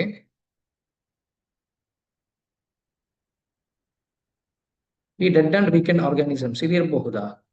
ಒಂದು ವ್ಯಾಕ್ಸಿನ್ ಅಲ್ಲಿ dead and weakened microorganisms ಇರಬಹುದಾ, ಅಥವಾ ಲಿವಿಂಗ್ ಮೈಕ್ರೋ ಆರ್ಗ್ಯಾನಿಸಮ್ಸ್ ಇರಬಹುದಾ? ಲಿವಿಂಗ್ ಮೈಕ್ರೋ ಆರ್ಗ್ಯಾನಿಸಮ್ಸ್ ಅಂದ್ರೆ ಜೀವಂತ ಸೂಕ್ಷ್ಮಾಣು ಜೀವಿಗಳು ಇದ್ರೆ ಅಂದ್ರೆ ನಮಗೆ ಜೀವಂತ ಸೂಕ್ಷ್ಮಾಣು ಜೀವಿಗಳಿರುವಂತಹ ಒಂದು ವ್ಯಾಕ್ಸಿನ್ ಅನ್ನು ಚುಚ್ಚಿದ್ರೆ ಜೀವಂತ ಸೂಕ್ಷ್ಮಾಣು ಜೀವಿಗಳು ದೇಹದ ಒಳಗೆ ಸೇರಿಕೊಂಡ್ರೆ ಇನ್ನೇನಾಗ್ತದೆ? ರೋಗ ಮತ್ತು ಜಾಸ್ತಿ ಆಗ್ಬೋದು. ಹಾಗಾಗಿ ಆಪ್ಷನ್ ಬಿ ಇರ್ಲಿಕ್ಕಿಲ್ಲ. ಆಪ್ಷನ್ ಸಿ ನೋಡೋದಿದ್ರೆ ಪ್ಯಾಥೋಜನ್ಸ್ ಅಂತ ಇದೆ ಇಲ್ಲಿ. ಪ್ಯಾಥೋಜನ್ಸ್ ಅಂದ್ರೆ ಏನು? ರೋಗವನ್ನು ಉಂಟು ಮಾಡುವಂತಹ ಜೀವಿಗಳು ಅಲ್ವಾ? ರೋಗವನ್ನೇ ಹರಡಿಸುವಂತಹ ಜೀವಿಗಳನ್ನು ವ್ಯಾಕ್ಸಿನ್ ಮೂಲಕ ನಮ್ಮ ದೇಹಕ್ಕೆ ಕೊಟ್ರೆ ಹೇಗಾಗಬಹುದು? ರೋಗ ಮತ್ತಷ್ಟು ಜಾಸ್ತಿ ಆಗಬಹುದು ಅಥವಾ ಇನ್ನು ಹೊಸ ರೋಗ ಬರಬಹುದು. ಆಪ್ಷನ್ ಡಿ, ಆಲ್ಕೋಹಾಲ್ ಅಂತ ಕೊಟ್ಟಿದ್ದಾರೆ. ಆಪ್ಷನ್ ಡಿ, ಆಲ್ಕೋಹಾಲ್ ಅನ್ನು ವ್ಯಾಕ್ಸಿನ್ ಆಗಿ ನಮ್ಮ ದೇಹಕ್ಕೆ ಕೊಟ್ರೆ ಏನಾಗಬಹುದು? ಯಾರಿಗೂ ರೋಗವೇ ಬರ್ತಿರ್ಲಿಲ್ಲ ಇಲ್ಲಿ ತನಕ, ಎಲ್ಲರೂ ಅಲ್ವಾ? ಆಲ್ಕೋಹಾಲ್ ಸೇವಿಸುವವರಿಗಂತೂ ರೋಗವೇ ಬರ್ತಿರ್ಲಿಲ್ಲ ಈ ಆಪ್ಷನ್ ಸರಿ ಅಂತ ಆಗಿದ್ರೆ. ಹಾಗಾಗಿ ಈ ಆಪ್ಷನ್ ಕೂಡ ಅಲ್ಲ, ಯಾಕಂದ್ರೆ ಆಲ್ಕೋಹಾಲ್ ಸೇವಿಸುವವರಿಗೂ ತುಂಬಾನೇ ಜಾಸ್ತಿ ರೋಗ ಬರ್ತದೆ ಅಲ್ವಾ? ಹಾಗಿದ್ರೆ ಆಪ್ಷನ್ ಎ ಇರಬಹುದಾ? ಸರಿ, dead and weakened microorganisms. ನಾವು ಮೊನ್ನೆ ಚಾಪ್ಟರ್ ಅಲ್ಲಿ ಡಿಸ್ಕಸ್ ಮಾಡಿದ ಹಾಗೆ ನಾನು ಮೊನ್ನೆ ಒಂದು ಕಥೆಯನ್ನು ಹೇಳಿದೆ ನಿಮಗೆ, ಅಂದ್ರೆ ಬಾಡಿಯ ಇಮ್ಯುನಿಟಿ ಹೇಗೆ ಡೆವಲಪ್ ಆಗ್ತದೆ ಅಂತ. ಅಂದ್ರೆ ಈ dead and weakened micro organisms, ಈಗ ಯಾವ್ದಾದ್ರು ಒಂದು ರೋಗಕ್ಕೆ ಅದರದ್ದೇ ಆದಂತಹ ಅದೇ ರೋಗವನ್ನು ಸೃಷ್ಟಿಸುವಂತಹ ಒಂದು ವೈರಸ್ ಅಥವಾ ಬ್ಯಾಕ್ಟೀರಿಯಾದ್ದೇ ಸತ್ತ ಅಥವಾ ದುರ್ಬಲವಾದಂತಹ ಅದೇ ಮೈಕ್ರೋ ಆರ್ಗನಿಸಮ್ಸ್ ಅನ್ನೇ ನಮ್ಮ ದೇಹಕ್ಕೆ ಇಂಜೆಕ್ಟ್ ಮಾಡುವಾಗ ನಮ್ಮ ದೇಹ ಏನ್ ಮಾಡ್ತದೆ? ನಮ್ಮ ದೇಹಕ್ಕೆ ಅದು ಸತ್ತಿದ ಆ ಮೈಕ್ರೋ ಆರ್ಗನಿಸಮ್ಸ್ ಅಥವಾ ದುರ್ಬಲ ಗೊತ್ತಿರೋದಿಲ್ಲ, ಒಟ್ಟಾರೆ ಅದು ರೋಗ ಹರಡಿಸುವುದು ಅಂತ ನಮ್ಮ ದೇಹ ಅದನ್ನು ಸೆನ್ಸ್ ಮಾಡಿ ಆಮೇಲೆ ಅದಕ್ಕೆ ಆಂಟಿಬಾಡಿ ಪ್ರೊಡ್ಯೂಸ್ ಮಾಡುವಂತಹದ್ದು, ಅಂದ್ರೆ ಅದಕ್ಕೆ ಆಂಟಿಬಯೋಟಿಕ್ ಹೇಳ್ತಾರೆ. ಹಾಗಾಗಿ ಇಂಜೆಕ್ಟ್ ಮಾಡಿದಂತಹ ಈ ಡೆಡ್ ಅಥವಾ ವೀಕೆಂಡ್ ಮೈಕ್ರೋ ಆರ್ಗನಿಸಮ್ಸ್ ಇರ್ತದೆ, ಇದು ಒಂದು ವೇಳೆ ಇದು ಏನು ಮಾಡ್ಲಿಕ್ಕೆ ಸಾಧ್ಯ ಇಲ್ಲ, ಯಾಕಂದ್ರೆ ಒಂದು ಸತ್ತಿರ್ತದೆ ಅಥವಾ ಅದು ವೀಕ್ ಆಗಿರ್ತದೆ, ಅದು ನಮ್ಮಲ್ಲಿ ರೋಗ ಹರಡಿಸ್ಲಿಕ್ಕೆ ಸಾಧ್ಯ ಇಲ್ಲ. ಆದ್ರೆ ನಮ್ಮ ದೇಹ ಏನು ಮಾಡ್ತದೆ? ಅದಕ್ಕೆ ಸತ್ತಿದ ಅಥವಾ ಅದಕ್ಕೆ ದುರ್ಬಲ ಅಂತ ನಮ್ಮ ದೇಹಕ್ಕೆ ಗೊತ್ತಿರೋದಿಲ್ಲ, ಹಾಗಾಗಿ ಅದು ಆಂಟಿಬಯೋಟಿಕ್ಸ್ ಪ್ರೊಡ್ಯೂಸ್ ಮಾಡ್ತದೆ. ಹಾಗಾಗಿ ನಮಗೆ ಮುಂದಕ್ಕೆ ಒಂದು ವೇಳೆ ಅದೇ ಬೇರೆ ಮೈಕ್ರೋ ಆರ್ಗನಿಸಮ್ಸ್ ಬಂದು ನಮ್ಮ ದೇಹಕ್ಕೆ ಇನ್ಫೆಕ್ಟ್ ಮಾಡಿದ್ರು ಸಹ ನಮ್ಮ ಬಾಡಿ ಅದಕ್ಕೆ ಫೈಟ್ ಮಾಡ್ಲಿಕ್ಕೆ ರೆಡಿ ಇರ್ತದೆ. ಸೊ ಈ ಒಂದು ಎಕ್ಸಾಂಪಲ್ ನಾನು ಕೊಟ್ಟಿದ್ದೆ. ಹಾಗಾಗಿ ಆಪ್ಷನ್ ಎ ಇಲ್ಲಿ ಕರೆಕ್ಟ್ ಆನ್ಸರ್ ಆಗಿರ್ತದೆ. Option A is the correct answer. ಎಷ್ಟು ಜನ ಕರೆಕ್ಟ್ ಆನ್ಸರ್ ಗೆಸ್ ಮಾಡಿದ್ರಿ ನೀವು ನೋಟ್ ಮಾಡಿಕೊಳ್ಳಿ. ಕೊನೆಗೆ ಮತ್ತೆ ಕ್ಯಾಲ್ಕುಲೇಷನ್ ಮಾಡಬಹುದು ನೀವು ಎಷ್ಟು ಆನ್ಸರ್ ಕ್ವಶನ್ಸ್ಗೆ ಎಷ್ಟು ಆನ್ಸರ್ ಕರೆಕ್ಟ್ ಮಾಡಿದ್ದೀರಿ ಅಂತ. ಟೋಟಲ್ 21 ಕ್ವಶನ್ಸ್ ಇದೆ ಇವತ್ತಿನ ಈ 2 ಚಾಪ್ಟರ್ಸ್ನ ಕ್ವಶನ್ಸ್ ಸೇರಿಸಿ. ಈಗ ನೆಕ್ಸ್ಟ್ ಕ್ವಶನ್ ನೋಡುವ. The correct combination of organisms and there action, ಅಂದ್ರೆ ಜೀವಿಗಳು ಮತ್ತು ಅವುಗಳ ಕ್ರಿಯೆಯ ಸರಿಯಾದ ಹೊಂದಾಣಿಕೆ. ಇಲ್ಲಿ option A, B, C, D ಅಲ್ಲಿ ಒಂದೊಂದು ಜೀವಿಯ ಹೆಸರು ಕೊಟ್ಟಿದ್ದಾರೆ. ವೈರಸ್, ಲ್ಯಾಕ್ಟೋಬ್ಯಾಸಿಲಸ್, ಪ್ರೋಟೋಜೋವಾ, ರೈಸೋಬಿಯಂ, ಇದೆಲ್ಲ ಮೈಕ್ರೋ ಆರ್ಗ್ಯಾನಿಸಮ್ಸ್, ಸೂಕ್ಷ್ಮಾಣು ಜೀವಿಗಳು. ಇದು ಏನೆಲ್ಲ ಮಾಡ್ತದೆ ಅಂತ ಅದರ ಎದುರಿಗೆ ಕೊಟ್ಟಿದ್ದಾರೆ. ಒಂದು ಡ್ಯಾಶ್ ಹಾಕಿ ಅದರ ಎದುರು ಅದರ ಪ್ರಾಸೆಸ್, ಅದರ ಕ್ರಿಯೆಗಳು ನಡೆಸ್ತದೆ ಹೇಳುವಂತಹದನ್ನ ಇಲ್ಲಿ ತೋರಿಸಿದ್ದಾರೆ. ಈ ವೈರಸ್ನ ಎದುರು ಬೇಕಿಂಗ್ ಆಫ್ ಬ್ರೆಡ್ ಅಂತ ಕೊಟ್ಟಿದ್ದಾರೆ. ಇದೇ ರೀತಿ ಈ ಬೇರೆ ಬೇರೆ ಎಕ್ಸಾಂಪಲ್, ಬೇರೆ ಬೇರೆ ಆಪ್ಷನ್ಸ್ಗೆ ಅದರ ಎದುರು ಪ್ರಾಸೆಸ್ಗಳು ಕೊಟ್ಟಿದ್ದಾರೆ. ಇದರಲ್ಲಿ ಯಾವ್ದು ಸರಿ, ಯಾವ ಕಾಂಬಿನೇಷನ್ ಸರಿ? ಅಂದ್ರೆ ವೈರಸ್ ಬ್ರೆಡ್ ತಯಾರಿಸಬಹುದಾ ವೈರಸ್ನಿಂದ? ಲ್ಯಾಕ್ಟೋಬ್ಯಾಸಿಲಸ್ನಿಂದ ಪ್ರತಿ ಜೈವಿಕಗಳ ಉತ್ಪತ್ತಿ ಮಾಡಬಹುದಾ? ಪ್ರೋಟೋಜೋವಾದಿಂದ ಮೊಸರು ತಯಾರಿಸಬಹುದಾ? ಈ ರೀತಿ ಇದರಲ್ಲಿ ಯಾವ ಕಾಂಬಿನೇಷನ್ ಸರಿ ಉಂಟಂತ ನೋಡುವ. ಆಪ್ಷನ್ ಎ ನೋಡದಿದ್ರೆ ವೈರಸ್ ಇಂದ ಬೇಕಿಂಗ್ ಆಫ್ ಬ್ರೆಡ್. ವೈರಸ್ನಿಂದ ಬ್ರೆಡ್ ತಯಾರಿಸಲಿಕ್ಕೆ ಸಾಧ್ಯ ಉಂಟಾ? ಖಂಡಿತ ಇಲ್ಲ. ವೈರಸ್ ಇಂದ ತಯಾರಿಸಿದ ಬ್ರೆಡ್ ತಯಾರಿಸಲಿಕ್ಕೆ ಸಾಧ್ಯ ಇಲ್ಲ. ತಯಾರಿಸಿದ ಬ್ರೆಡ್ ಅಂತ ಯಾರು ತಿನ್ಲಿಕ್ಕೂ ಇಲ್ಲ ಬಿಡಿ. ಹಾಗಾದ್ರೆ ಆಪ್ಷನ್ ಎ ಅಲ್ಲ ಅಲ್ವಾ? ಆಪ್ಷನ್ ಎ ಅಲ್ಲ. ಹಾಗಿದ್ರೆ ಆಪ್ಷನ್ ಡಿ ಲ್ಯಾಕ್ಟೋಬ್ಯಾಸಿಲಸ್. ಲ್ಯಾಕ್ಟೋಬ್ಯಾಸಿಲಸ್ ಹೇಳುವಂತಹ ಬ್ಯಾಕ್ಟೀರಿಯಾ ಏನು ಪ್ರೊಡ್ಯೂಸ್ ಮಾಡ್ತದೆ? ಆಂಟಿಬಯೋಟಿಕ್ಸ್ ಪ್ರೊಡ್ಯೂಸ್ ಮಾಡಬಹುದಾ? ಲ್ಯಾಕ್ಟೋಬ್ಯಾಸಿಲಸ್ ಹೇಳುವಂತಹದ್ದು ನಾವು ನೋಡಿದಂತಹ ಎಕ್ಸಾಂಪಲ್ ಇದು ಹಾಲಲ್ಲಿ, ಮೊಸರಲ್ಲಿ ಇರುವಂತಹ ಮೈಕ್ರೋಆರ್ಗನಿಸಮ್. ಹಾಗಾಗಿ ಇದು ಆಂಟಿಬಯೋಟಿಕ್ಸ್ ಪ್ರೊಡ್ಯೂಸ್ ಮಾಡಬಹುದು, ಆದ್ರೆ ಇಲ್ಲಿ ಹೇಳುವಷ್ಟು ಮಟ್ಟಕ್ಕೆ ಅದು ಪ್ರೊಡ್ಯೂಸ್ ಮಾಡುವುದಿಲ್ಲ. ಹಾಗಾಗಿ ಈ ಆಪ್ಷನ್ ಬಿ ಕೂಡ ಆಗಿರ್ಲಿಕ್ಕಿಲ್ಲ. ಆಪ್ಷನ್ ಸಿ ಪ್ರೋಟೋಜೋವಾ ಕೊಟ್ಟಿದ್ದಾರೆ. Setting of curd. ನಾನು ಮೊಸರು ತಯಾರಿಕೆ ಹೇಳಿದೆ, ಮೊನ್ನೆಯ ಚಾಪ್ಟರ್ ಅಲ್ಲಿ ನಾವು ಎಕ್ಸಾಂಪಲ್ಸ್ ನೋಡಿದ್ದೇವೆ ಮೊಸರು ಹೇಗೆ ತಯಾರಾಗ್ತದೆ ಅಂತ. ಮೊಸರು ತಯಾರಾಗೋದ್ರಲ್ಲಿ ಪ್ರೋಟೋಜೋವಾ ಸಹ ರೋಲ್ ಪ್ಲೇ ಮಾಡುವುದಿಲ್ಲ. ಪ್ರೋಟೋಜೋವಾ ಏನ್ ಮಾಡ್ತದೆ? ಪ್ರೋಟೋಜೋವಾ ಮಾಡುವಂತಹದ್ದು ಅದು ಬೇರೆ ಅದಕ್ಕಿಂತ ಸಣ್ಣ ಇರುವಂತಹ ಬ್ಯಾಕ್ಟೀರಿಯಾಗಳ ಮೇಲೆ ಬೇಟೆಯಾಡಿ ತಿಂದು ಬದುಕುವಂತಹದ್ದು. ಹಾಗಾಗಿ ಆಪ್ಷನ್ ಡಿ ನೋಡುವ, ಆಪ್ಷನ್ ಡಿ ಇರಬಹುದಾ ಏನು ಅಂತ. Option D rhizobium. ಇದು ನೈಟ್ರೋಜನ್ ಫಿಕ್ಸೇಷನ್ ಅಂತ ಕೊಟ್ಟಿದ್ದಾರೆ. ನೈಟ್ರೋಜನ್ ಫಿಕ್ಸೇಷನ್ ತಿಳ್ಕೊಂಡಿದ್ದೇವೆ ನಾವು, ನಮ್ಮ ನೇಚರ್ ಅಲ್ಲಿ ಹೇಗೆ ಸತ್ತು ಬಿದ್ದಂತಹ ಪ್ರಾಣಿಗಳ ದೇಹ ಇರಬಹುದು, ಸಸ್ಯಗಳ ದೇಹ ಇರಬಹುದು, ಇದೆಲ್ಲ ಹೇಗೆ ಈ ಸೂಕ್ಷ್ಮಾಣುಜೀವಿಗಳ ಅದರ ಮೇಲೆ ಬಂದು ಅದನ್ನು ತಿಂದು ಅದನ್ನು ಸಿಂಪಲ್ ಫಾರ್ಮಿಗೆ ಕನ್ವರ್ಟ್ ಮಾಡಿ ಸಸ್ಯಗಳನ್ನು ಅದನ್ನು ಹೀರಿಕೊಳ್ಳಿಕ್ಕೆ ಹೇಗೆ ಹೆಲ್ಪ್ ಮಾಡ್ತದೆ, ಇದು ಯಾವ ರೀತಿ ಅಟ್ಮಾಸ್ಫಿಯರ್ ಅಲ್ಲಿ ಇದ್ದಂತಹ ನೈಟ್ರೋಜನ್ ಅನ್ನು ಹೇಗೆ ಫಿಕ್ಸ್ ಮಾಡ್ತದೆ ಅಂತ ಹೇಳುವುದನ್ನು ನೋಡಿದ್ದೇವೆ. ಹಾಗಾಗಿ ಇಲ್ಲಿ ರೈಸೋಬಿಯಂ ಹೇಳುವಂತಹ ಬ್ಯಾಕ್ಟೀರಿಯಾ ಈ ಪ್ರಕ್ರಿಯೆಗಳನ್ನು ನಡೆಸಲಿಕ್ಕೆ ಸಾಧ್ಯ ಉಂಟಾ? ಖಂಡಿತ ಸಾಧ್ಯ ಉಂಟು. ಆಪ್ಷನ್ ಡಿ ಇಲ್ಲಿಗೆ ಕರೆಕ್ಟ್ ಆನ್ಸರ್ ಆಗಿದೆ. Option D is the right answer. Rhizobium bacteria nitrogen fixation ಮಾಡ್ತದೆ. ಹಾಗಾಗಿ option D is the right answer.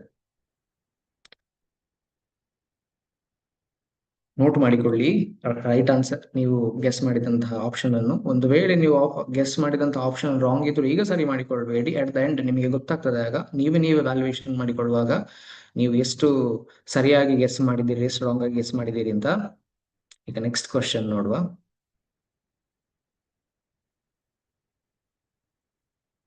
Sugar is used in jams and jellies as preservative. ಅಂದ್ರೆ ಜಾಮ್ ಮತ್ತು ಜೆಲ್ಲಿಗಳಲ್ಲಿ ಸಕ್ಕರೆಯನ್ನು ಸಂರಕ್ಷಕವಾಗಿ ಬಳಸುತ್ತಾರೆ. ಏಕೆಂದರೆ ಅಂದ್ರೆ ಈ ಜಾಮ್ ಮತ್ತು ಜೆಲ್ಲಿಗಳು ನಿಮಗೆ ಗೊತ್ತಿರಬಹುದು, ಏನು ಹೇಗೆ ತಿಂದು ಸೇರಬಹುದು ನೀವು. ಸಕ್ಕರೆಯನ್ನು ಇದಕ್ಕೆ ಪ್ರಿಸರ್ವೇಟಿವ್ ಆಗಿ ಯೂಸ್ ಮಾಡ್ತಾರೆ. ಅಂದ್ರೆ ಈ ಜಾಮ್ ಮತ್ತು ಜೆಲ್ಲಿಗಳು ಹಾಳಾಗದ ಹಾಗೆ ಸಕ್ಕರೆಯನ್ನು ಯೂಸ್ ಮಾಡ್ತಾರೆ ಅಂತ ಈ ಕ್ವಶನ್ ಇದೆ.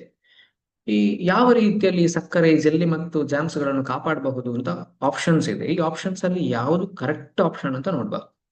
ಆಪ್ಷನ್ ಎ ಏನು ತೋರಿಸಿದ್ದಾರೆ? ಪ್ರಿವೆಂಟ್ಸ್ ಆಕ್ಸಿಡೇಷನ್, ಅಂದ್ರೆ ಉತ್ಕರ್ಷಣೆಯನ್ನು ತಡೆಯುತ್ತದೆ ಅಂತ. ಆಪ್ಷನ್ ಬಿ ಅವಾಯ್ಡ್ಸ್ ಫರ್ಮೆಂಟೇಷನ್, ಅಂದ್ರೆ ಹುದುಕುವಿಕೆಯನ್ನು ತಡೆಯುತ್ತದೆ. Option C reduces moisture content, ಅಂದ್ರೆ ತೇವಾಂಶದ ಪ್ರಮಾಣವನ್ನು ಕಡಿಮೆ ಮಾಡುತ್ತದೆ ಅಂತ. ಆಪ್ಷನ್ ಡಿ ಪ್ರೊಡ್ಯೂಸಸ್ ನೈಟ್ರೋಜನ್, ಅಂದ್ರೆ ನೈಟ್ರೋಜನ್ ಅನ್ನು ಆಪ್ಷನ್ ಡಿ ನೈಟ್ರೋಜನ್ ಅನ್ನು ಉತ್ಪಾದಿಸುತ್ತದೆ ಅಂತ ಉಂಟು. ಈಗ ಒಂದೊಂದು ಆಪ್ಷನ್ ನೋಡ್ತಾ ಬರುವ. ಪ್ರಿವೆಂಟ್ಸ್ ಆಕ್ಸಿಡೇಷನ್, ಈ ಸಕ್ಕರೆಯು ಅಥವಾ ಶುಗರ್ ಈ ಜಾಮ್ ಮತ್ತು ಜೆಲ್ಲಿಯಲ್ಲಿ ಆಕ್ಸಿಡೇಷನ್ ಅನ್ನು ಪ್ರಿವೆಂಟ್ ಮಾಡಲಿಕ್ಕೆ ಸಾಧ್ಯ ಉಂಟಾ? ಯಾಕೋ ಸಾಧ್ಯ ಇಲ್ಲ ಅಂತ ಅನಿಸ್ತದೆ. ಸೆಕೆಂಡ್ ಆಪ್ಷನ್ ನೋಡುವ. Avoids fermentation. ಫರ್ಮೆಂಟೇಷನ್ ಅಂದ್ರೆ ನಾವು ಹಿಂದಿನ ಕ್ವಶನ್ ಅಲ್ಲಿ ನೋಡಿದ್ದೇವೆ ಫರ್ಮೆಂಟೇಷನ್ ಅಂದ್ರೆ ಏನಂತ. ಇದರಲ್ಲಿ ಕೇಳಿದ ಕ್ವಶನ್ ಬೇರೆ, ಅಂದ್ರೆ ಇದು ಹೇಗೆ ಪ್ರಿಸರ್ವ್ ಮಾಡ್ತದೆ ಅಂತ. ಹಾಗಾಗಿರುವಾಗ ಫರ್ಮೆಂಟೇಷನ್ ಹೇಳುತ್ತದೆ ಒಂದು ಪ್ರಾಸೆಸ್, ಹಾಗಾಗಿ ಅದು ಆಗಿರ್ಲಿಕ್ಕೆ ಸಾಧ್ಯ ಇಲ್ಲ. ಆಪ್ಷನ್ ಸಿ ಯಾಕೆ ಡೌಟ್ ಉಂಟು ನೋಡುವ. Reduces moisture content. Moisture content ಇರಬಹುದು. ಮಾಯಿಶ್ಚರ್ ಕಂಟೆಂಟ್ ರಿಡ್ಯೂಸ್ ಮಾಡಿದ್ರೆ ಇದು ಹಾಳಾಗೋದ್ರಿಂದ ಹೇಗೆ ತಡೆಯಬಹುದು? Option D produces nitrogen. Nitrogen produce ಮಾಡೋದಕ್ಕೂ ಪ್ರಿಸರ್ವ್ ಮಾಡೋದಕ್ಕೂ ಯಾವುದೇ ಸಂಬಂಧ ಇಲ್ಲ ಅಂತ ಅನಿಸ್ತದೆ. ಹಾಗಿದ್ರೆ ಆಪ್ಷನ್ ಸಿ ಇರಬಹುದಾ? Reduces moisture content. ಈಗ ಮಾಯಿಶ್ಚರ್ ಕಂಟೆಂಟ್ ರಿಡ್ಯೂಸ್ ಆದ್ರೆ ಯಾವ ರೀತಿ ಕಾಪಾಡಿಕೊಳ್ಬಹುದು? ಮಾಯಿಶ್ಚರ್ ಅಂದ್ರೆ ನೀರಿನ ತೇವಾಂಶ ಏನಿದೆ ಇದು ಇದ್ರೆ ಈ ಫಂಗಸ್ ಗ್ರೋತ್ ಆಗುವಂತಹದ್ದು, ಬ್ಯಾಕ್ಟೀರಿಯಾಗಳ ಗ್ರೋತ್ ಆಗುವಂತದ್ದು ಸ್ವಲ್ಪ ಜಾಸ್ತಿ. ಈಗ ಮಳೆಗಾಲದಲ್ಲಿ ನೀವು ನಿಮ್ಮ ಮೈಕ್ರೋ ಆರ್ಗಾನಿಸಮ್ ಪಾಠದ ಫಸ್ಟ್ ಸ್ಲೈಡ್ ಏನ್ ನೋಡಿದ್ದೀರಿ, ನಾನು ನಿಮ್ಗೆ ತೋರಿಸಿದ್ದೆ ಒಂದು ಮರದ ಒಂದು ಏನು ಫರ್ನಿಚರಿಗೆ ಒಂದು ವೈಟ್ ಫಂಗಸ್ ಪ್ಯಾಚಸ್ ಹರಡಿದ್ದು ನೀವು ನೋಡಿದ್ದೀರಿ. ಅಂದ್ರೆ ಅದು ಮಾಯಿಶ್ಚರ್ ಜಾಸ್ತಿ ಇರುವಾಗ ಈ ಮೈಕ್ರೋಬಿಯಲ್ ಗ್ರೋತ್ ಆಗುವಂತ ಜಾಸ್ತಿ. ಹಾಗಾಗಿ ಸಕ್ಕರೆಯ ಪ್ರಾಪರ್ಟಿ ಏನಿದೆ ರಿಡ್ಯೂಸಸ್ ಮಾಯಿಶ್ಚರ್ ಕಂಟೆಂಟ್, ಅದರಿಂದಾಗಿ ಈ ಜಾಮ್ ಮತ್ತು ಜೆಲ್ಲಿಗಳು ತುಂಬಾ ಟೈಮಿಗೆ ಪ್ರಿಸರ್ವ್ ಮಾಡಿ ಅಂದ್ರೆ ಶೇಖರಿಸಿ ಯಾವುದೇ ಹಾಳಾಗದ ರೀತಿಯಲ್ಲಿ ನೋಡಿಕೊಳ್ಬಹುದು ಅಂತ ಆಗ್ತದೆ. ಹಾಗಿದ್ರೆ ಇಲ್ಲಿ ಕರೆಕ್ಟ್ ಆನ್ಸರ್ ಆಪ್ಷನ್ ಸಿ ಆಗಿರ್ತದೆ ಅಲ್ವಾ? Correct answer is option C, reduces moisture content. ಈಗ ನೆಕ್ಸ್ಟ್ ಕ್ವಶನ್ ನೋಡುವ. Blue green algae enhances the fertility of soil by directly fixing. ಅಂದ್ರೆ ಮಣ್ಣಿನ ಫಲವತ್ತತೆಯನ್ನು ಹೆಚ್ಚಿಸಲು ನೀರಿ ಹಸಿರು ಶೈವಲಗಳು ನೇರವಾಗಿ ಸ್ಥಿರೀಕರಿಸುವುದು ಅಂತ. ಆಪ್ಷನ್ ನೋಡುವ. Option A oxygen, option B nitrogen, option C hydrogen, option D carbon dioxide. Question ಅಲ್ಲಿ ಏನ್ ಕೇಳಿದ್ದಾರೆ? ಏನಾದ್ರು ಗೆಸ್ ಮಾಡಿದ್ರೆ ಯಾವ್ದು ರೈಟ್ ಆನ್ಸರ್ ಇರಬಹುದು ಅಂತ ಗೆಸ್ ಮಾಡಿದ್ರೆ ಹೀಗೆ ನೋಟ್ ಮಾಡಿಕೊಳ್ಳಿ. ನಾನು ಕ್ವಶನ್ ಯಾವಾಗ ಓದಿ ಮುಗಿಸ್ತೇನೋ, ಯಾವಾಗ ನಾನು ಫಸ್ಟಿಗೆ ಒಂದು ಆಪ್ಷನ್ಸ್ ಅನ್ನು ಓದಿಕೊಂಡು ಹೋಗ್ತೇನೆ, ಆಗ್ಲೇ ನೀವು ಆಪ್ಷನ್ ನೋಡಿದ ಕೂಡಲೇ ನಿಮಗೆ ಯಾವ್ದು ಗೆಸ್ ಮಾಡ್ಲಿಕ್ಕೆ ಅಥವಾ ನಿಮ್ಗೆ ಗೊತ್ತಿರಬಹುದು, ಗೆಸ್ ಮಾಡಬಹುದು ಅಥವಾ ಡೌಟ್ ಅಲ್ಲಿ ಇರಬಹುದು, ಅದನ್ನೆಲ್ಲ ನೋಟ್ ಮಾಡಿಕೊಳ್ಳಿ. ಆಗ ಕೊನೆಗೆ ಆನ್ಸರ್ ರೈಟ್ ಆರ್ ರಾಂಗ್ ಆದ್ಮೇಲೆ ಬರ್ಕೊಳ್ಳಿ ಯಾವ್ದು ರೈಟ್ ಆರ್ ರಾಂಗ್ ಅಂತ. ಅಥವಾ ಅಟ್ ದ ಎಂಡ್ ಕೊನೆಗೆ ಈ ನಮ್ಮ ಸೆಷನ್ ಇವತ್ತಿನದು ಮುಗ್ದ ಮೇಲೆ ನಿಮಗೆ ಅದನ್ನು ಎಷ್ಟು ಕರೆಕ್ಟ್ ಆನ್ಸರ್ ಕೊಟ್ಟಿದ್ದೀರಿ ಅಂತ ನೋಡಬಹುದು. ನೀವು ಗೆಸ್ ಮಾಡಿದ್ರೆ ಇಲ್ಲೋ ಗೊತ್ತಿಲ್ಲ. ಈಗ ಪ್ರತಿಯೊಂದು ಆಪ್ಷನ್ ಅನ್ನು ನೋಡುವ. Blue green algae enhances the fertility of soil by directly fixing. ನಾವು ಹಿಂದಿನ ಇದು ಸ್ಲೈಡ್ ಅಲ್ಲಿ ಐ ಮೀನ್ ಹಿಂದಿನ ಕ್ವಶನ್ ಅಲ್ಲಿ ನೋಡಿದೆವು ಅಥವಾ ನಿನ್ನೆ ಚಾಪ್ಟರ್ ಅಲ್ಲಿ ಸಹ ನೋಡಿದೆವು. ಮೊನ್ನೆ ಚಾಪ್ಟರ್ ಅಲ್ಲಿ ಫಿಕ್ಸಿಂಗ್ ಅಂದ್ರೆ ನಮ್ಮ ಈ ಫಿಕ್ಸೇಷನ್ ಆಗುವಂತಹದ್ದು ನೈಟ್ರೋಜನ್ ಫಿಕ್ಸೇಷನ್ ಅಂತ ನೋಡಿದ್ದೇವೆ. ಹಾಗಾಗಿ ಇಲ್ಲಿ ನಮ್ಗೆ ಈಸಿಯಾಗಿ ಆನ್ಸರ್ ಮಾಡಬಹುದು ಆಪ್ಷನ್ ಬಿ ಅಂತ. ಬಟ್ ಬೇರೆ ಆಪ್ಷನ್ಗಳು ಅಲ್ಲ ಅಂತ ಹೇಳಲಿಕ್ಕೂ ನಮ್ಮಲ್ಲಿ ರೀಸನ್ಸ್ ಇದೆ. ಹಾಗಾಗಿ ಇಲ್ಲಿ ನೇರವಾಗಿ ಹೇಳ್ಬಹುದು ಆಪ್ಷನ್ ಬಿ ಅಂತ. Option B is the correct answer ಈ ಕ್ವಶನ್ಗೆ. ನಾನೊಂದು ಇನ್ಫಾರ್ಮೇಶನ್ ಹೇಳ್ತೇನೆ ನಿಮಗೆ. ಅಂದ್ರೆ ನೋಡಿ, ಈಗ ನೀವು ಎಕ್ಸಾಮ್ ಬರಿಬೇಕಿದ್ರೆ ಏನು ಕ್ವಶನ್ಸ್ ಅನ್ನು ಓದ್ತೀರಿ, ನಿಮಗೆ ಕ್ವಶನ್ಸ್ ಅನ್ನು ನೀವೇನೋ ಒಂದು ಉತ್ಸಾಹದಲ್ಲಿ ಇರ್ತೀರಿ, ಒಂದು ಎಂಥೂಸಿಯಾಸಮ್ ಇರ್ತದೆ ನಿಮಗೆ ಎಕ್ಸಾಮ್ ಬರೆಯುವಾಗ. ಈಗ ಮಲ್ಟಿಪಲ್ ಚಾಯ್ಸ್ ಅಲ್ಲ, ಏನು ಟೆನ್ಷನ್ ಇರೋದಿಲ್ಲ, ಏನೆಲ್ಲ ಬರಿಬೇಕು ಅಂತ ಆಲೋಚನೆ ಮಾಡ್ಲಿಕ್ಕೆ, ಏನೋ ಒಂದು ಟಿಕ್ ಆಗ್ತಾ ಹೋಗುವಂಥದ್ದು. ಆ ರೀತಿ ಮಾಡಬೇಡಿ ನೀವು. ಫಸ್ಟಿಗೆ ನೀವು ಟೈಮ್ ಅನ್ನು ಸಹ ಮೇಂಟೈನ್ ಮಾಡಬೇಕು. ಯಾಕಂದ್ರೆ ಒಂದು ಫಾರ್ ಎಕ್ಸಾಂಪಲ್ ಒಂದು 60-70 ಕ್ವಶನ್ಸ್ ಉಂಟು ಅಂತಾರೆ, ಒಂದು ಇಷ್ಟೇ ಟೈಮ್ ಅಂತ ಕೊಟ್ಟಿರ್ತಾರೆ, ಒಂದು 1 hour, half an hour, 1.5 hour, ಈ ರೀತಿ. ಅದಕ್ಕೆ ಅಷ್ಟೇ ಕ್ವಶನ್ಸ್ ಇರ್ತದೆ, ಒಂದು 60 ಕ್ವಶನ್ಸ್ ಆ ರೀತಿ. ಹಾಗಾಗಿ ಒಂದು ಕ್ವಶನ್ ಸಾಲ್ವ್ ಮಾಡ್ಲಿಕ್ಕೆ ನಿಮಗೆ 1 ನಿಮಿಷ ಸಿಗ್ಬಹುದು, 1.5 ನಿಮಿಷ ಸಿಗ್ಬಹುದು, ಅಥವಾ ಒಂದು 30 ಸೆಕೆಂಡ್ ಸಿಗ್ಬಹುದು, ಈ ರೀತಿ ಇರ್ತದೆ. ಹಾಗಾಗಿ ನೀವು ಯಾವತ್ತೂ ಕೂಡ ಒಂದು ಕ್ವಶನ್ಗೆ ಆನ್ಸರ್ ಮಾಡುವಾಗ ಆನ್ಸರ್ ಗೊತ್ತಾಗ್ತಿಲ್ಲ ಅಂತ ಆದ್ರೆ ಅದನ್ನೇ ಆಲೋಚನೆ ಮಾಡಿಕೊಂಡು ಯಾವ್ದಿರ್ಬೋದು ಅಂತ ಆಲೋಚನೆ ಮಾಡಿಕೊಂಡು ಇರಬೇಡಿ. ನಿಮ್ಮ ಟೈಮ್ ವೇಸ್ಟ್ ಆಗ್ತದೆ ಒಂದು. ಇನ್ನೊಂದು, ಅರ್ಧ ಕ್ವಶನ್ ಓದುವಾಗಲೇ ನಮಗೆ ಯಾವುದೊಂದು ಕೆಳಗೆ ಆನ್ಸರ್ ಖಂಡಿತ ಇದೇ ಇರಬಹುದು ಅಂತ ನೇರ ಟಿಕ್ ಹಾಕ್ಲಿಕ್ಕೆ ಸಹ ಹೋಗಬೇಡಿ. ಸರಿಯಾಗಿ ಒಮ್ಮೆ ಕ್ವಶನ್ ಓದಿಕೊಳ್ಳಿ. ಕ್ವಶನ್ ಇಂದ ಒಂದೇ ಒಂದು ವರ್ಡ್, ಒಂದೊಂದು ಲೆಟರ್ ಅನ್ನು ಕೂಡ ಬಿಡಬೇಡಿ. ಯಾಕೆ ಹೇಳಿದ್ರೆ ಕನ್ಫ್ಯೂಷನ್ಸ್ ಎಲ್ಲಿ ಕ್ರಿಯೇಟ್ ಮಾಡ್ತಾರೆ ಕ್ವಶನ್ ಫ್ರೇಮ್ ಮಾಡುವವರು ಕೂಡ ಗೊತ್ತಾಗೋದಿಲ್ಲ. ಹಾಗಾಗಿ ಕ್ವಶನ್ಸ್ ಅನ್ನು ಕರೆಕ್ಟ್ ಆಗಿ ಓದಿಕೊಳ್ಳಿ, ಆಪ್ಷನ್ಸ್ ಅನ್ನು ಸಹ ಕರೆಕ್ಟ್ ಆಗಿ ನೋಡಿಕೊಳ್ಳಿ. ಆಮೇಲೆ ಡಿಸೈಡ್ ಮಾಡಿ ಅಥವಾ ಗೆಸ್ ಮಾಡಿ. ನಿಮಗೆ ಯಾವುದು ಏನು ಕ್ಲಿಯರ್ ಆನ್ಸರ್ ಇರ್ತದೆ ಅದನ್ನು ಮಾತ್ರ ಟಿಕ್ ಮಾಡಿ, ಅದಕ್ಕೆ ಮಾತ್ರ. ಆಮೇಲೆ ಕನ್ಫ್ಯೂಷನ್ ಅಲ್ಲಿ ಇದ್ರೆ ಒಂಚೂರು ಆಲೋಚನೆ ಮಾಡಿ, ಬಟ್ ತುಂಬಾ ಟೈಮ್ ವೇಸ್ಟ್ ಮಾಡಬೇಡಿ. ಈಗ ನೆಕ್ಸ್ಟ್ ಕ್ವಶನ್ ನೋಡುವ. Decaying plants and dead animals on the ground disappear after some days. In this process, ಅಂದ್ರೆ ಭೂಮಿಯ ಮೇಲೆ ಕೊಳೆಯುತ್ತಿರುವ ಸಸ್ಯಗಳು ಮತ್ತು ಸತ್ತ ಪ್ರಾಣಿಗಳು ಸ್ವಲ್ಪ ದಿನದ ನಂತರ ಕಣ್ಮರೆಯಾಗುತ್ತವೆ.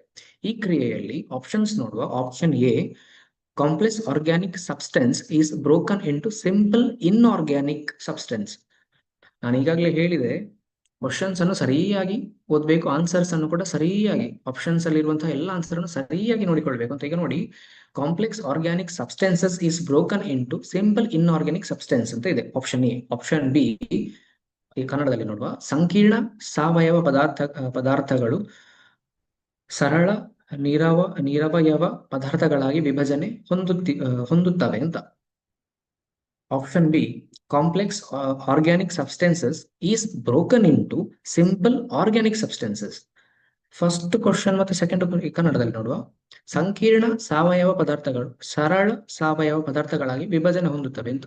ನಾವು ಈ ಕನ್ನಡದಲ್ಲೂ ಇಂಗ್ಲಿಷಲ್ಲೂ ನೋಡುವಾಗ ಈ ಆಪ್ಷನ್ ಎ ಆಪ್ಷನ್ ಬಿ ಒಂದೇ ರೀತಿ ಅಂತ ಅನ್ಸಿರ್ಬೋದು ಕೆಲವೊಮ್ಮೆ ಸಡನ್ ಆಗಿ ನೀವು ಅದರ ಆನ್ಸರ್ಸ್ ಓದುವಾಗ.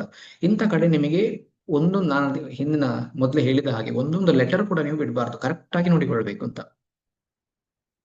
ಈಗ ಆಪ್ಷನ್ ಸಿ ನೋಡುವ. Option C, simple organic substances is broken into simple inorganic. ಇದು ಕೂಡ ಒಂದೇ ರೀತಿ ಕಾಣ್ತದೆ ನಿಮಗೆ ಓದುವಾಗ, ಬಟ್ ಇದರಲ್ಲಿ ಡಿಫ್ರೆನ್ಸ್ ಇದೆ ಅಲ್ವಾ. ಆಪ್ಷನ್ ಸಿ, ಸರಳ ಸಾವಯವ ಪದಾರ್ಥಗಳು ಸರಳ ನಿರವಯವ ಪದಾರ್ಥಗಳಾಗಿ ವಿಭಜನೆ ಹೊಂದುತ್ತವೆ. Option D, simple inorganic substances is broken into simple organic substances ಅಂದ್ರೆ ಸರಳ ನಿರಾಯವ ಸರಳ ನಿರವಯವ ಪದಾರ್ಥಗಳು ಸರಳ ಸಾವಯವ ಪದಾರ್ಥಗಳಾಗಿ ವಿಭಜನೆ ಹೊಂದುತ್ತವೆ ಅಂತ. ಅಲ್ಲಿ ಯಾವ್ದಿರಬಹುದು? ಡಿಕೇಯಿಂಗ್ ಅಂದ್ರೆ ನಾವು ನೋಡಿದ್ದೇವೆ, ಏನು ನೀವು ಕಲ್ತಿದ್ದೀರಿ ಡಿಕೇಯಿಂಗ್ ಅಂದ್ರೆ, ನಿಮಗೆ ಗೊತ್ತಿರಬಹುದು. ಆಲೋಚನೆ ಮಾಡಿ, ಡಿಕೇಯಿಂಗ್ ಅಲ್ಲಿ ಏನಾಗ್ತದೆ? ಈ ಪ್ರಾಣಿಗಳ ಸಸ್ಯಗಳ ಸತ್ತ ದೇಹದ ಮೇಲೆ ಯಾವುದು ಮೈಕ್ರೋ ಆರ್ಗನಿಸಮ್ಸ್ ಬಂದು ಏನ್ ಮಾಡ್ತದೆ? ಯಾವ ಮೈಕ್ರೋ ಆರ್ಗನಿಸಮ್ಸ್ ಬರ್ತದೆ? ಈ ಮೈಕ್ರೋ ಆರ್ಗನಿಸಮ್ಸ್ ಎಕ್ಸಾಕ್ಟ್ಲಿ ಏನ್ ಮಾಡ್ತದೆ ಅಂತ ಈ ಆಪ್ಷನ್ಸ್ ಅಲ್ಲಿ ಕೊಟ್ಟಿದ್ದಾರೆ.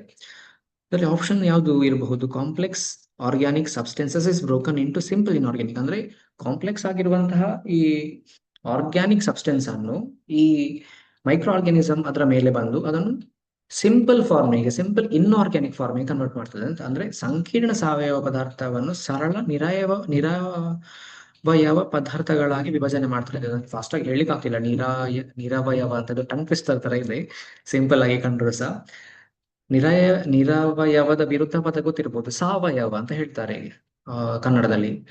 ಅಂದ್ರೆ ಆರ್ಗ್ಯಾನಿಕ್ ಅಂತ ನೀವು ಕೇಳಿರ್ಬೋದು ಹೊರಗಡೆ ಪ್ರಾಡಕ್ಟ್ಸ್ ಎಲ್ಲ. ನಮ್ದು ಆರ್ಗ್ಯಾನಿಕ್ ಇದು ಏನು food, organic soap, organic shampoo ಅಂತೆಲ್ಲ. ಆರ್ಗ್ಯಾನಿಕ್ ಹೇಳಿದ್ರೆ ಸಾವಯವ, ನಿರವಯವ ಅಂದ್ರೆ ಇನ್ಆರ್ಗ್ಯಾನಿಕ್.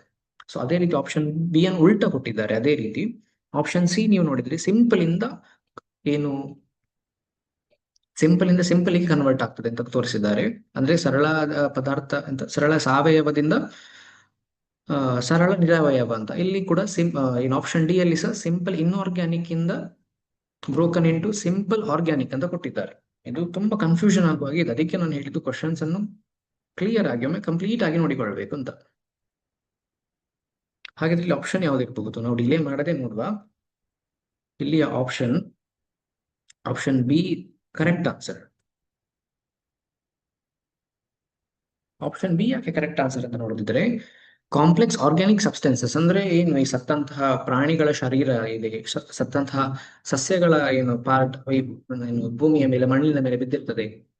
ಇದು ಮೈಕ್ರೋ ಆರ್ಗನಿಸಮ್ಸ್ ಅಂದ್ರೆ ಸೂಕ್ಷ್ಮ ಜೀವಿಗಳ ಇದರ ಮೇಲೆ ಬಂದು ಇದು ಸಸ್ಯ ಮತ್ತು ಪ್ರಾಣಿಗಳ ದೇಹಗಳೇನು ಇರ್ತದೆ ಅದು ಕಾಂಪ್ಲೆಕ್ಸ್ ಆಗಿರ್ತದೆ. ಅಂದ್ರೆ ಅದು ಪ್ರೋಟೀನ್ ನಿಂದ ಬೇರೆ ಬೇರೆ ರೀತಿಯಾದಂತಹ ಕಾನ್ಸ್ಟಿಟ್ಯೂಯೆಂಟ್ ಇಂದ ಮಾಡಲ್ಪಟ್ಟಿರ್ತದೆ. ಹಾಗಾಗಿ ಇದನ್ನು ಈ ಮೈಕ್ರೋ ಆರ್ಗನಿಸಮ್ಸ್ ಅದನ್ನು ಸಿಂಪಲ್ ಫಾರ್ಮಿಗೆ ಕನ್ವರ್ಟ್ ಮಾಡುವಂಥದ್ದು. ಅದು ಕೂಡ ಕನ್ವರ್ಟ್ ಮಾಡಿದಂತ ಫಾರ್ಮ್ ಕೂಡ ಆರ್ಗ್ಯಾನಿಕ್ ಆಗಿರ್ತದೆ. ಹಾಗಾಗಿ option B is the correct answer. ಈಗ ನೆಕ್ಸ್ಟ್ ಕ್ವಶನ್ ನೋಡುವ.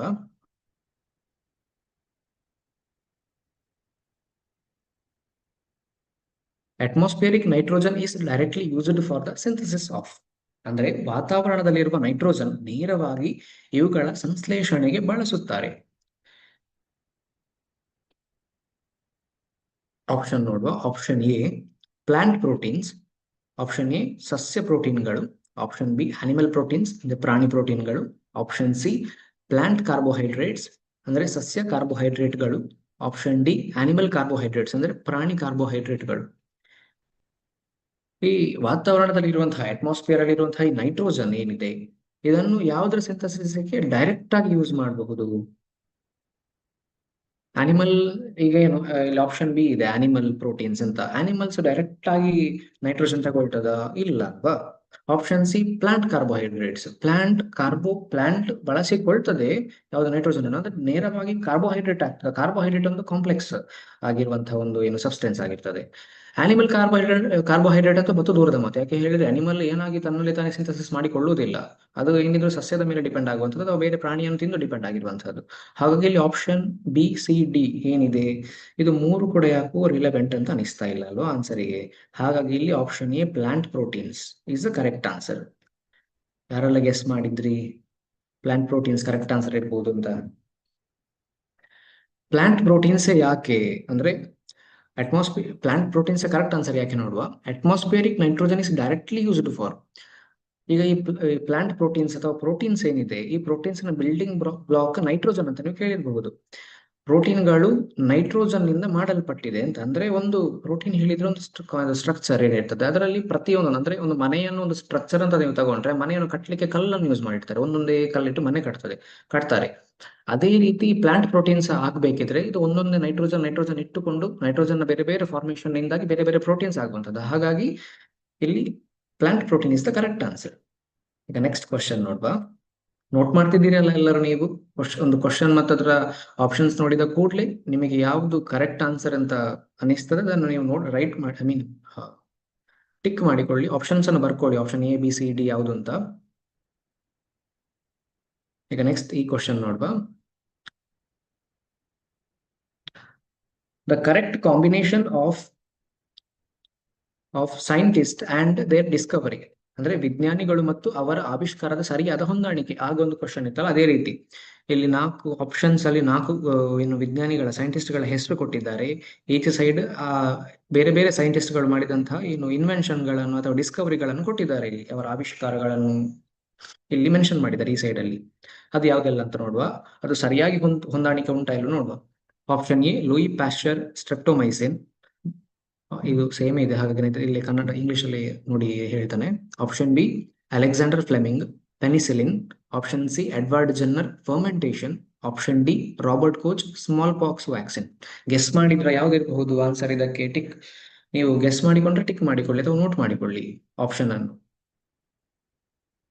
ಲೂಯಿ ಪ್ಯಾಶ್ಚರ್, ಈಗ ಆಪ್ಷನ್ ಎ ನೋಡಿದ್ರೆ ಲೂಯಿ ಪ್ಯಾಶ್ಚರ್ ಏನ್ ಮಾಡಿದ್ರು?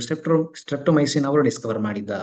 Option B Alexander Fleming penicillin ಅವರು ಡಿಸ್ಕವರ್ ಮಾಡಿದ್ದ. Option C Edward Jenner fermentation ಅವರು ಡಿಸ್ಕವರ್ ಮಾಡಿದ್ದ. ಯಾವ್ದಿರಬಹುದು? Option D Robert Koch smallpox vaccine discover ಮಾಡಿದ್ದ. ಯಾವ್ದಿರಬಹುದು? ಇಲ್ಲಿ ಕರೆಕ್ಟ್ ಕಾಂಬಿನೇಷನ್ ಕಾಣುವಂತಹದ್ದು option B Alexander Fleming penicillin ಅನ್ನು ಏನು ಡಿಸ್ಕವರ್ ಮಾಡಿದ್ದು. ನಾವು ಮೊನ್ನೆ ಚಾಪ್ಟರ್ ಅಲ್ಲಿ ತಿಳ್ಕೊಂಡಿದ್ದೇವೆ ಪೆನಿಸಿಲಿನ್ ಅಂದ್ರೆ ಏನು ಎಂತ ಅಂತ. ಇಲ್ಲಿ option B Alexander Fleming penicillin ಅನ್ನು ಡಿಸ್ಕವರ್ ಮಾಡಿದ್ದು. ನೆಕ್ಸ್ಟ್ ಕ್ವಶನ್ ನೋಡುವ.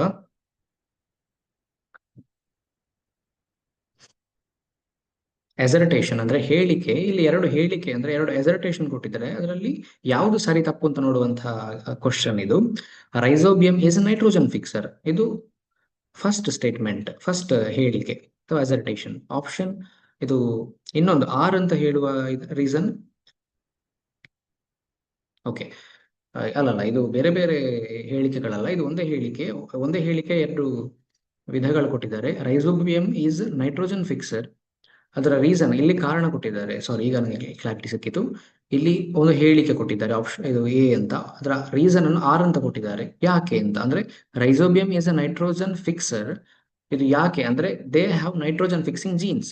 ಈ 2 ಸ್ಟೇಟ್ಮೆಂಟ್ ಅಲ್ಲಿ ಇದು ಯಾವುದೆಲ್ಲ ಸ್ಟೇಟ್ಮೆಂಟ್ ಸರಿ, ಇದು 2 ಸ್ಟೇಟ್ಮೆಂಟ್ ಸರಿಯಾ ತಪ್ಪ ಅಂತ ಇಲ್ಲಿ ಆಪ್ಷನ್ಸ್ ಕೊಟ್ಟಿರುವಂತದ್ದು. ಅಂದ್ರೆ option A both A and B or false, ಅಂದ್ರೆ ಎ ಮತ್ತು ಬಿ ಎರಡೂ ತಪ್ಪಿರಬಹುದು. ಅಥವಾ ಆಪ್ಷನ್ ಬಿ ಅಲ್ಲಿ ಕೊಟ್ಟಿದ್ದಾರೆ ಎ, ಸಾರಿ ನಾನು ಇಲ್ಲಿ ಬಿ ಅಂತ ಮೆನ್ಷನ್ ಮಾಡಿದೆ, ಇಲ್ಲಿ ಆರ್ ಆಗ್ಬೇಕಿತ್ತು. ಆಪ್ಷನ್ ಬಿ ಅಲ್ಲಿ A is true but R is false, ಅಂದ್ರೆ ಇಲ್ಲಿ ಇದರಲ್ಲಿ ಎ ಸರಿಯಾಗಿದೆ. ಎ ರೀಸನ್ ಅಂದ್ರೆ ರೈಸೋಬಿಯಂ ನೈಟ್ರೋಜನ್ ಸ್ಥಿರೀಕರಣ, ರೈಸೋಬಿಯಂ ನೈಟ್ರೋಜನ್ ಫಿಕ್ಸರ್, ಅದು ಸರಿಯಾಗಿದೆ. ಆಪ್ಷನ್ ಆರ್ ತಪ್ಪು ಅಂತ ಕೊಟ್ಟಿದ್ದಾರೆ, ಅಂದ್ರೆ they have nitrogen fixing genes, ಇದು ತಪ್ಪು ಅಂತ ಹೇಳಿದ್ದಾರೆ ಆಪ್ಷನ್ ಬಿ ಅಲ್ಲಿ.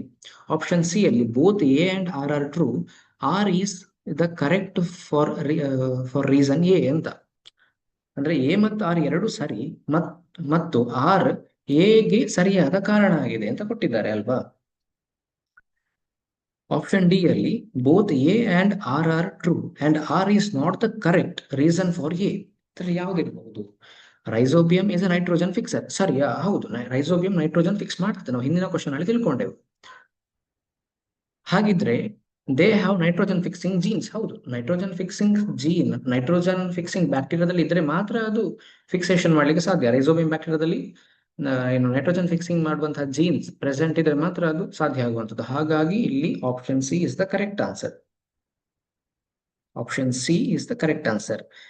ಯಾರೆಲ್ಲ ಈ ಆನ್ಸರ್ ಅನ್ನು ಗೆಸ್ ಮಾಡಿದ್ರೆ ಕರೆಕ್ಟ್ ಆಗಿದ್ದು, ಚೂರು ಕನ್ಫ್ಯೂಷನ್ ಆಗೋಗಿತ್ತು. ಕನ್ಫ್ಯೂಷನ್ ಅಲ್ಲ, ಇದು ತುಂಬಾ ಈಸಿ ಆದದ್ದು, ಬಟ್ ಆ 2 ಸ್ಟೇಟ್ಮೆಂಟ್ ನನಗೆ ಒಮ್ಮೆ ಕನ್ಫ್ಯೂಷನ್ ಆಯ್ತು ಸ್ಟಾರ್ಟಿಂಗ್ ಕ್ವಶನ್ ಓದುವಾಗ ಅಲ್ವಾ. ಅದೇ ರೀತಿ ನಿಮಗೂ ಸಹ ಎಕ್ಸಾಮ್ ಅಲ್ಲಿ ಏನು ಕನ್ಫ್ಯೂಷನ್ ಆಗುವಂತ ಸಾಧ್ಯತೆ ಇರ್ತದೆ. ಈಗ ನಾನೇ ಪ್ರಿಪರೇಷನ್ ಮಾಡಿಕೊಂಡು ಬಂದು ಕೂತು ಈಗ ನಿಮ್ಮ ಎದುರು ಓದುವಾಗ ಕೂಡ ನನಗೆ ಒಮ್ಮೆ ಕ್ವಶನ್ ನೋಡುವಾಗ ಕನ್ಫ್ಯೂಷನ್ ಆಯ್ತು. ಸೊ ಎಕ್ಸಾಮ್ ಅಲ್ಲಿ ನಿಮಗೆ ಆ ಟೆನ್ಷನ್ ಇರ್ತದೆ, ಹಾಗಾಗಿ ನಿಮಗೆ ಯಾವ ರೀತಿ ಕನ್ಫ್ಯೂಷನ್ಸ್ ಆಗ್ಬಹುದು ಅಲ್ವಾ. ಇದರಿಂದ ನೀವು ಕಲ್ತುಕೊಳ್ಳಿ ಇದನ್ನು. ಎಲ್ಲಿ ಸಹ ಟೆನ್ಷನ್ ಆಗ್ಲಿಕ್ಕೆ ಹೋಗ್ಬೇಡಿ. ಎಕ್ಸಾಮ್ ಅಲ್ಲಿ ಈ ಕ್ವಶನ್ಸ್ ಓದುವಾಗಿರ್ಬಹುದು, ಆಪ್ಷನ್ಸ್ ನೋಡ್ಕೊಳ್ಳುವಾಗಿರ್ಬಹುದು, ಆನ್ಸರ್ ಮಾಡುವಾಗಿರ್ಬಹುದು, ಕರೆಕ್ಟ್ ಆಗಿ ನೋಡಿಕೊಳ್ಳಿ. ಈಗ ನೆಕ್ಸ್ಟ್ ಕ್ವಶನ್ ನೋಡುವ. Reproduction and adolescence. ಇದರಲ್ಲಿ ನಾನು ರೀಪ್ರೊಡಕ್ಷನ್ ಏನು ಕ್ವಶನ್ಸ್ ಮಾತ್ರ ಇನ್ಕ್ಲೂಡ್ ಮಾಡಿದ್ದೇನೆ. ಅಡಾಲಸೆನ್ಸ್ ಹೇಳುವಂತಹದ್ದು ಅಂದ್ರೆ ಹದಿಹರೆಯ. ಈ ಚಾಪ್ಟರ್ ನೆಕ್ಸ್ಟ್ ವೀಕ್ ನಾವು ಏನು ಕಲೀಲಿಕ್ಕಿದ್ದೇವೆ. ಹಾಗಾಗಿ ಇಲ್ಲಿ ರಿಪ್ರೊಡಕ್ಷನ್ ನ ಕ್ವಶನ್ಸ್ ಮಾತ್ರ ಇಲ್ಲಿ ಕೊಟ್ಟಿದ್ದೇನೆ. ಸಂತಾನೋತ್ಪತ್ತಿ, ರಿಪ್ರೊಡಕ್ಷನ್, ಈ ಕ್ವಶನ್ಸ್ ಮಾತ್ರ ಇನ್ನು ಉಳಿದ ಪಾರ್ಟ್ ಅಲ್ಲಿ ಇರುವಂತಹದ್ದು ಇವತ್ತಿನ ಈ ಸೆಷನ್ ಅಲ್ಲಿ. ನೆಕ್ಸ್ಟ್ ಕ್ವಶನ್ ನೋಡುವ. A is the reproductive cell produced in a women's why. ಇಲ್ಲಿ ಕರೆಕ್ಟ್ ನೋಡಿ, ನಾನು ಹೇಳಿದೆ ಪ್ರತಿಯೊಂದು ಕ್ವಶನ್ ಒಂದೊಂದು ಅಕ್ಷರ, ಒಂದೊಂದು ವರ್ಡ್, ಒಂದೊಂದು ಲೆಟರ್ ಕೂಡ ಬಿಡಬಾರ್ದು ಅಂತ. ಸರಿ ಅರ್ಥ ಮಾಡಿಕೊಳ್ಳಿ. A is the reproductive cell produced in women's why ಅಂದ್ರೆ ವುಮೆನ್ ಇನ ವೈ ಪಾರ್ಟ್ ಅಂತ, ಇದು ವುಮೆನ್ ಇನ ಒಂದು ಪಾರ್ಟ್ ಅನ್ನು ವೈ ಅಂತ ಇಲ್ಲಿ ಡಿನೋಟ್ ಮಾಡಿದ್ದಾರೆ. While Z is the reproductive cell that is produced in the testis of the man. ಅಂದ್ರೆ ಮ್ಯಾನಿನ ಟೆಸ್ಟಿಸ್ ಅಲ್ಲಿ ಝೆಡ್ ಹೇಳುವಂತಹ ರಿಪ್ರೊಡಕ್ಟಿವ್ ಸೆಲ್ ಉತ್ಪತ್ತಿ ಆಗ್ತದೆ. And A and Z respectively.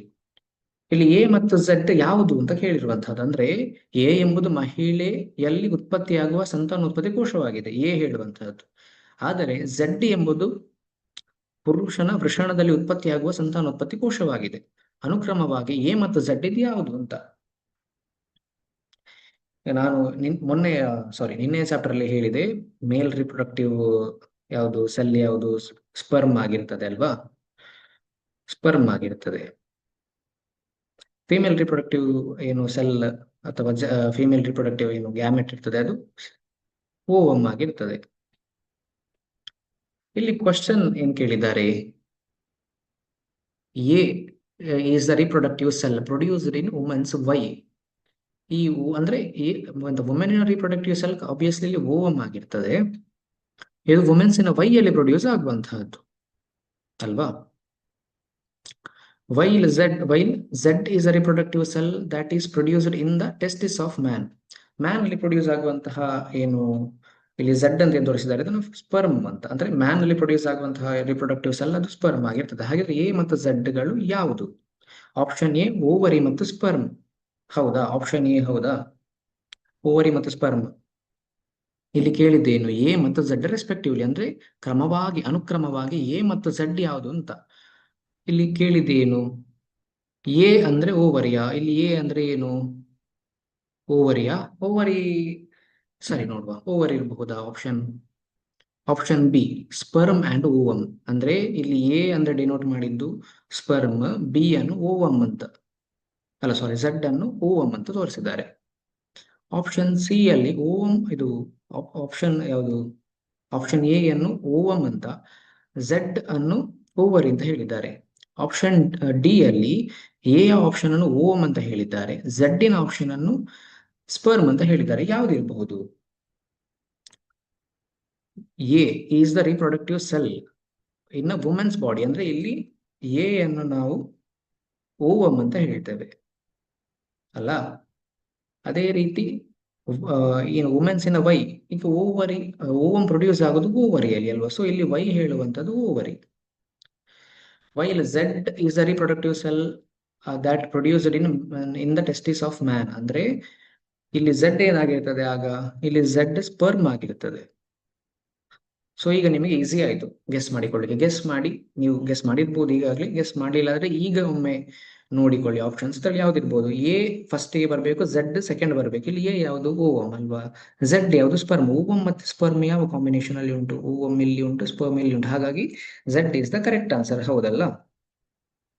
ಈ ರೀತಿ ಕ್ವಶನ್ಸ್ ಅನ್ನು ಸ್ವಲ್ಪ ಲಾಜಿಕ್ ಆಗಿ ಕ್ವಶನ್ಸ್ ಕೊಟ್ಟಿರ್ತಾರೆ, ಅದನ್ನು ಸ್ವಲ್ಪ ನಾವು ಆಲೋಚನೆ ಮಾಡ್ಬೇಕು. ಇಲ್ಲಿ ಕನ್ಫ್ಯೂಷನ್ ಆಗೋದುಂಟು. ಈಗ ನೋಡಿ, ನೀವು ಇದೇ ಕ್ವಶನ್ ಅನ್ನು ಓದ್ತೀರಿ, ಎ ಮತ್ತು ಝೆಡ್ ಅಂತ. ನನಗೆ ಕನ್ಫ್ಯೂಷನ್ ಆಯ್ತು. ನಾನು ಕೆಲವೊಮ್ಮೆ ಎ ಮತ್ತು ಬಿ ಅಂತ ಹೇಳಿದೆ ನಡುವಲ್ಲಿ. ನಿಮಗೂ ಕನ್ಫ್ಯೂಷನ್ ಆಗಿರ್ಬೋದು ನಾನು ಹೇಳಿದ್ದು ಕೇಳಿ.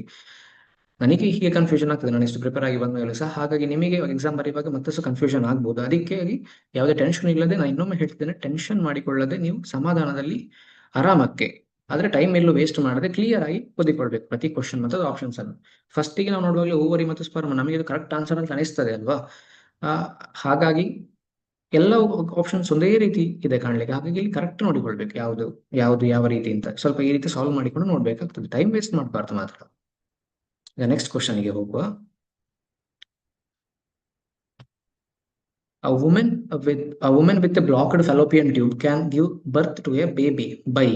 ಅಂದ್ರೆ ಗರ್ಭನಾಳದಲ್ಲಿ ದೋಷವಿರುವ ಮಹಿಳೆ ಮಗುವಿಗೆ ಜನ್ಮ ನೀಡಲು ಈ ವಿಧಾನದಿಂದ ಸಾಧ್ಯ. ಅಂದ್ರೆ ಈಗ ಏನು ನಿನ್ನೆ ನಾವು ಫಿಮೇಲ್ ರಿಪ್ರೊಡಕ್ಟಿವ್ ಸ್ಟ್ರಕ್ಚರ್ ಅನ್ನು ಸ್ಟಡಿ ಮಾಡಿದ್ದೇವೆ. ಒಂದು ಈ ರೀತಿ ಇರ್ತದಲ್ಲ ಫಿಮೇಲ್ ರಿಪ್ರೊಡಕ್ಟಿವ್ ಸ್ಟ್ರಕ್ಚರ್, ನಿನ್ನೆ ನಾವು ನೋಡಿದ್ದೇವೆ. ಒಂದು ಸಾಧಾರಣ ಈ ರೀತಿ ಇರ್ತದೆ. ಇಲ್ಲಿ ಓವರಿ ಇರ್ತದೆ, ಇಲ್ಲಿ 2 ಓವರಿಗಳಿರ್ತದೆ. ಹೀಗೆ ಇದಕ್ಕೆ ಯೂಟರಸ್ ಅಥವಾ ಗರ್ಭಕೋಶ ಅಂತ ಏನು ಹೇಳ್ತಾರೆ ಈ ರೀಸನಿಗೆ. ಇಲ್ಲಿ ಇಲ್ಲಿ ಏನ್ ಹೇಳಿದ್ದಾರೆ, ಅ women with blocked fallopian tube, ಅಂದ್ರೆ ಫೆಲೋಪಿಯನ್ ಟ್ಯೂಬ್ ಅಂದ್ರೆ ಇದು ಗರ್ಭನಾಳ ಅಂತ ಹೇಳ್ತಾರೆ ಅಲ್ಲ, ಇದು ಬ್ಲಾಕ್ ಆಗಿದ್ರೆ ಸಾಧ್ಯವೇ? ಯಾಕಂದ್ರೆ ಇಲ್ಲಿ ಓವರಿ ಪ್ರೊಡ್ಯೂಸ್ ಆಗುವಂಥದ್ದು, ಈ ಓವರಿ ಇಲ್ಲಿಂದ ಇಲ್ಲಿ ಫರ್ಟಿಲೈಸ್ ಆಗಿ ಆಮೇಲೆ ಈ ರೀತಿ ಬಂದುಕೊಂಡು ಕೊನೆಗೆ ಗರ್ಭಕೋಶದಲ್ಲಿ ನಿಂತು ಮತ್ತೆ ಮುಂದಿನ ಬೆಳವಣಿಗೆಗೆ ಮಗು ಆಗುವಂತಹದ್ದು, ಹುಟ್ಟುವಂತಹದ್ದು ಅಲ್ವಾ, ಮಗುವಿನ ಬೆಳವಣಿಗೆ ಆಗುವಂತಹದ್ದು. ಹಾಗಾಗಿ ಈ ಬರುವಂತಹ ಈ ದಾರಿಯ ಬ್ಲಾಕ್ ಆಗಿದ್ರೆ ಬರ್ಲಿಕ್ಕೆ ಸಾಧ್ಯವಾ? ಇಲ್ಲ. ಹಾಗಿದ್ರೆ ಅದನ್ನು ನಾವು ಯಾವ್ದಾದ್ರು ಫರ್ಟಿಲೈಸ್ ಆಗಿರುವಂತಹ ಓವನ್ನ ಅದ್ರ ಬೇರೆ ರೀತಿಯಿಂದ ಇದಕ್ಕೆ ಇಂಜೆಕ್ಟ್ ಮಾಡ್ಬೇಕಲ್ಲ. ಹಾಗಾಗಿ ಇದನ್ನು IVF ಮೆಥಡ್ ಅಂತ ಹೇಳ್ತಾರೆ. ಯಾಕಂದ್ರೆ ನಾರ್ಮಲ್ ಪ್ರೆಗ್ನೆನ್ಸಿ ಸಾಧ್ಯ ಇಲ್ಲ, ಕ್ವಶನ್ ಅಲ್ಲಿ ನಾವು ನೋಡುವ ಹಾಗೆ. ಆಪ್ಷನ್ ಬಿ ಅಂತೂ ಆಗಿರ್ಲಿಕ್ಕೆ ಸಾಧ್ಯ ಇಲ್ಲ. ಆಪ್ಷನ್ ಸಿ ಜನರಲ್ ಸರ್ಜರಿ, ಅಂದ್ರೆ ಸಾಮಾನ್ಯ ಶಸ್ತ್ರಚಿಕಿತ್ಸೆ, ಇದರಿಂದ ಸಹ ಸಾಧ್ಯ ಇಲ್ಲ. ಯಾಕೆಂದ್ರೆ ಏನು ಈ ಓವಮ್ ಏನಿದೆ, ಫರ್ಟಿಲೈಸ್ಡ್ ಓವಮ್, ಇದು ಸಿಂಗಲ್ ಸೆಲ್ ಆಗಿರ್ತದೆ. ಇದನ್ನು ನಮ್ಮ ಜನರಲ್ ನಾರ್ಮಲ್ ಸಾಮಾನ್ಯ ಶಸ್ತ್ರಚಿಕಿತ್ಸೆಯಿಂದ ಅದನ್ನು ಇಂಪ್ಲಾಂಟ್ ಮಾಡ್ಲಿಕ್ಕೂ ಸಾಧ್ಯ ಆಗೋದಿಲ್ಲ. ಮತ್ತೆ ಅಡಾಪ್ಷನ್, ಈ ಆಪ್ಷನ್ ಅಂತೂ ಖಂಡಿತ. ಆಪ್ಷನ್ ಡಿ ದತ್ತು, ಇದು ಅಂತೂ ಖಂಡಿತ ಆಗಿರುವುದಿಲ್ಲ. ದತ್ತು ತಗೊಳ್ಳೋದು ಬೇರೆ, ಇದು ಏನು ಮಗು ತನ್ನದೇ ಶರೀರದಲ್ಲಿ ಒಂದು ಸ್ತ್ರೀಗೆ ಹುಟ್ಟುವುದೇ ಬೇರೆ. ಹಾಗಾಗಿ ಇಲ್ಲಿ IVF is the correct answer. ಇದನ್ನು ಇನ್ ವಿಟ್ರೋ ಫರ್ಟಿಲೈಸೇಷನ್ ಅಂತ ಇದರ ಏನು ಫುಲ್ ಫಾರ್ಮ್ ಆಗಿರ್ತದೆ. ಅಂದ್ರೆ ಒಂದು ನೀಡಲ್ ಅಲ್ಲಿ, ಇಂಜೆಕ್ಷನ್ ಅಲ್ಲಿ, ಅದಕ್ಕೆ ತುಂಬಾ ಒಂದು ಕಾಂಪ್ಲೆಕ್ಸ್ ಟೆಕ್ನಿಕ್ ಅದು. ಅದರಲ್ಲಿ ಸಿಂಗಲ್ ಸೆಲ್ಡ್ ಫರ್ಟಿಲೈಸ್ಡ್ ಏನು ಓವಮ್ ಇದೆ, ಅದನ್ನು ಮಹಿಳೆಯ ಗರ್ಭಕ್ಕೆ ಡೈರೆಕ್ಟ್ ಆಗಿ ಇಂಪ್ಲಾಂಟ್ ಮಾಡುವಂತಹದ್ದು. ಈಗ ನೆಕ್ಸ್ಟ್ ಕ್ವಶನ್ ನೋಡುವ.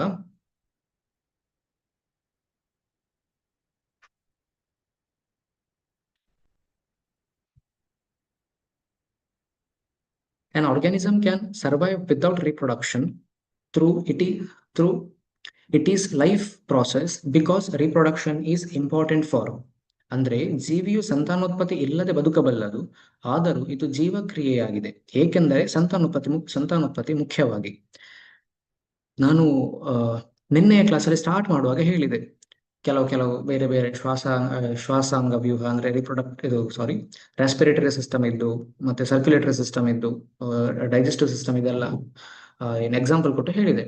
ಇದೆಲ್ಲ ಇರ್ಲೇಬೇಕು ಬದುಕಲಿಕ್ಕೆ. ಆದ್ರೆ ರಿಪ್ರೊಡಕ್ಟಿವ್ ಸಿಸ್ಟಮ್ ಇಲ್ಲದಿದ್ರೆ ಬದುಕಲಿಕ್ಕೆ ಸಾಧ್ಯ, ಆದ್ರೆ ಅದು ರಿಪ್ರೊಡಕ್ಟಿವ್ ಸಿಸ್ಟಮ್ ಇಲ್ಲದಿದ್ರೆ ವಂಶಾಭಿವೃದ್ಧಿ ಅಂದ್ರೆ ರಿಪ್ರೊಡಕ್ಷನ್ ಮಾಡ್ಲಿಕ್ಕೆ ಸಾಧ್ಯ ಆಗೋದಿಲ್ಲ ಅಷ್ಟೇ, ಬಟ್ ಬದುಕಬಹುದು ಅಂತಂದು ಹೇಳಿದೆ ಒಂದು ಮಾತನ್ನು.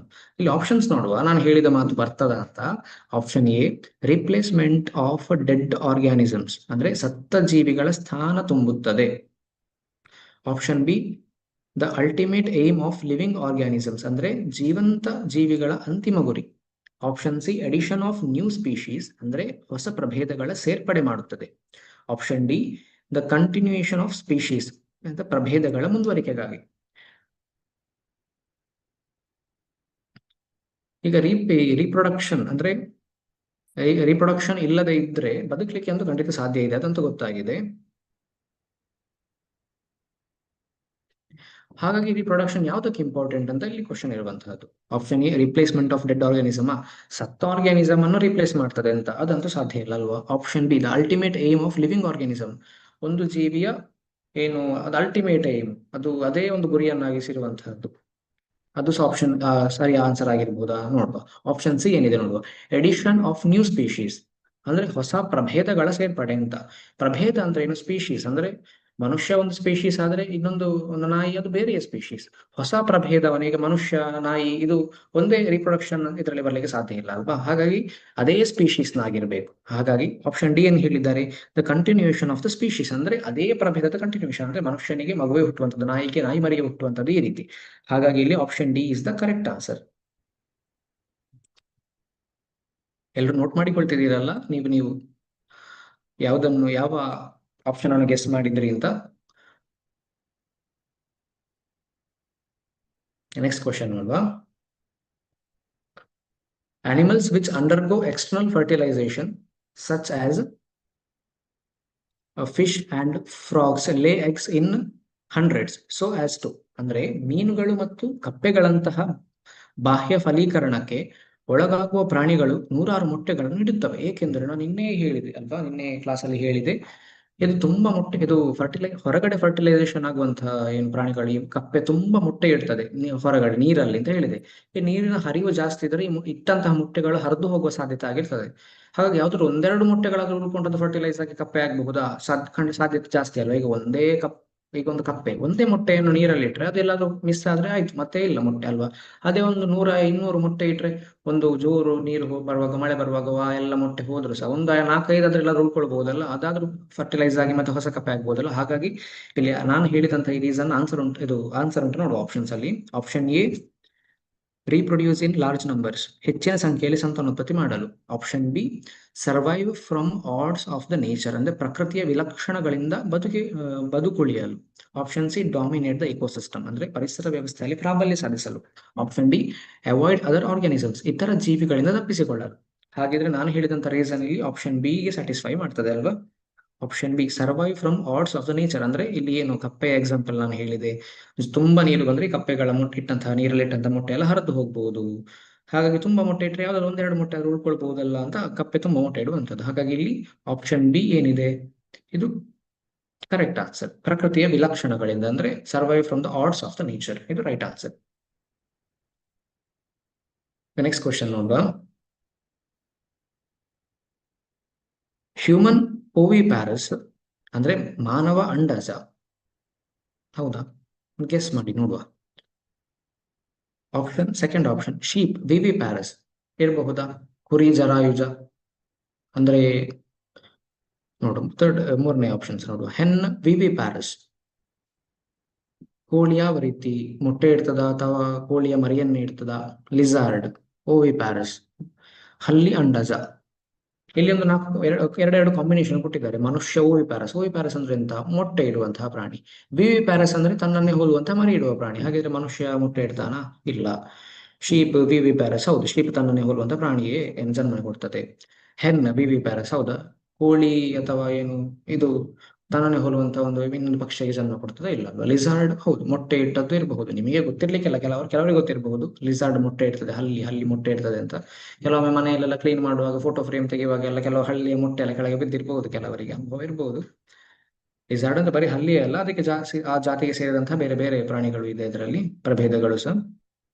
ಹಾಗಾಗಿ ಇಲ್ಲಿ ಆಪ್ಷನ್ ಯಾವ್ದು ನೋಡು. ಆಪ್ಷನ್ ಎ 1 ಮತ್ತು 2, ಹೌದಾ? 1 ಮತ್ತು 2 ಸರಿಯಾ? ಅಲ್ಲ, ರಾಂಗ್. ಆಪ್ಷನ್ ಬಿ 2 ಮತ್ತು 4 ಅಂದ್ರೆ ಶೀಪ್ ಮತ್ತೆ ಹೆನ್, ಇದು ಲಿಸಾರ್ಡ್ ಇರಬಹುದಾ? ಹೌದಾ ಅಂತ ನೋಡುವ. ಆಪ್ಷನ್ ಸಿ ಸಹ ನೋಡಿಕೊಳ್ಳುವ. ಆಪ್ಷನ್ 2 ಮತ್ತು 3 ಅಂದ್ರೆ ಶೀಪ್ ವಿವಿ ಪ್ಯಾರಸ್, ಹೌದು. ಆದ್ರೆ ಮೂರನೇ ಆಪ್ಷನ್ ಹೆನ್ ವಿವಿ ಪ್ಯಾರಸ್ ಅಲ್ಲ, ಹಾಗಾಗಿ ಮೂರನೇದು ಸಹ ಅಲ್ಲ. 4 ಡಿ ಹ್ಯೂಮನ್ ವಿವಿ ಪ್ಯಾರಸ್ ಅಲ್ಲ, ಇದು ಕೂಡ ರಾಂಗ್. 3 ಅಂತೂ ಅಲ್ಲ ಅಲ್ವಾ. ಹಾಗಾಗಿ ಇಲ್ಲಿ ಕರೆಕ್ಟ್ ಆಪ್ಷನ್ ನಮಗೆ ಬಿ ಮಾತ್ರ ಕಂಡದ್ದು. ಅಂದ್ರೆ ಇಲ್ಲಿ 2 ಏನು ಶೀಪ್ ವಿವಿ ಪ್ಯಾರಸ್ ಕೊಟ್ಟಿದ್ದಾರೆ, ಹೆನ್ ಅಲ್ಲ, ಹೌದು, ಶೀಪ್ ವಿವಿ ಪ್ಯಾರಸ್ ಕೊಟ್ಟಿದ್ದಾರೆ. 4th lizard oviparous. ಹಾಗಾಗಿ option B is the correct answer.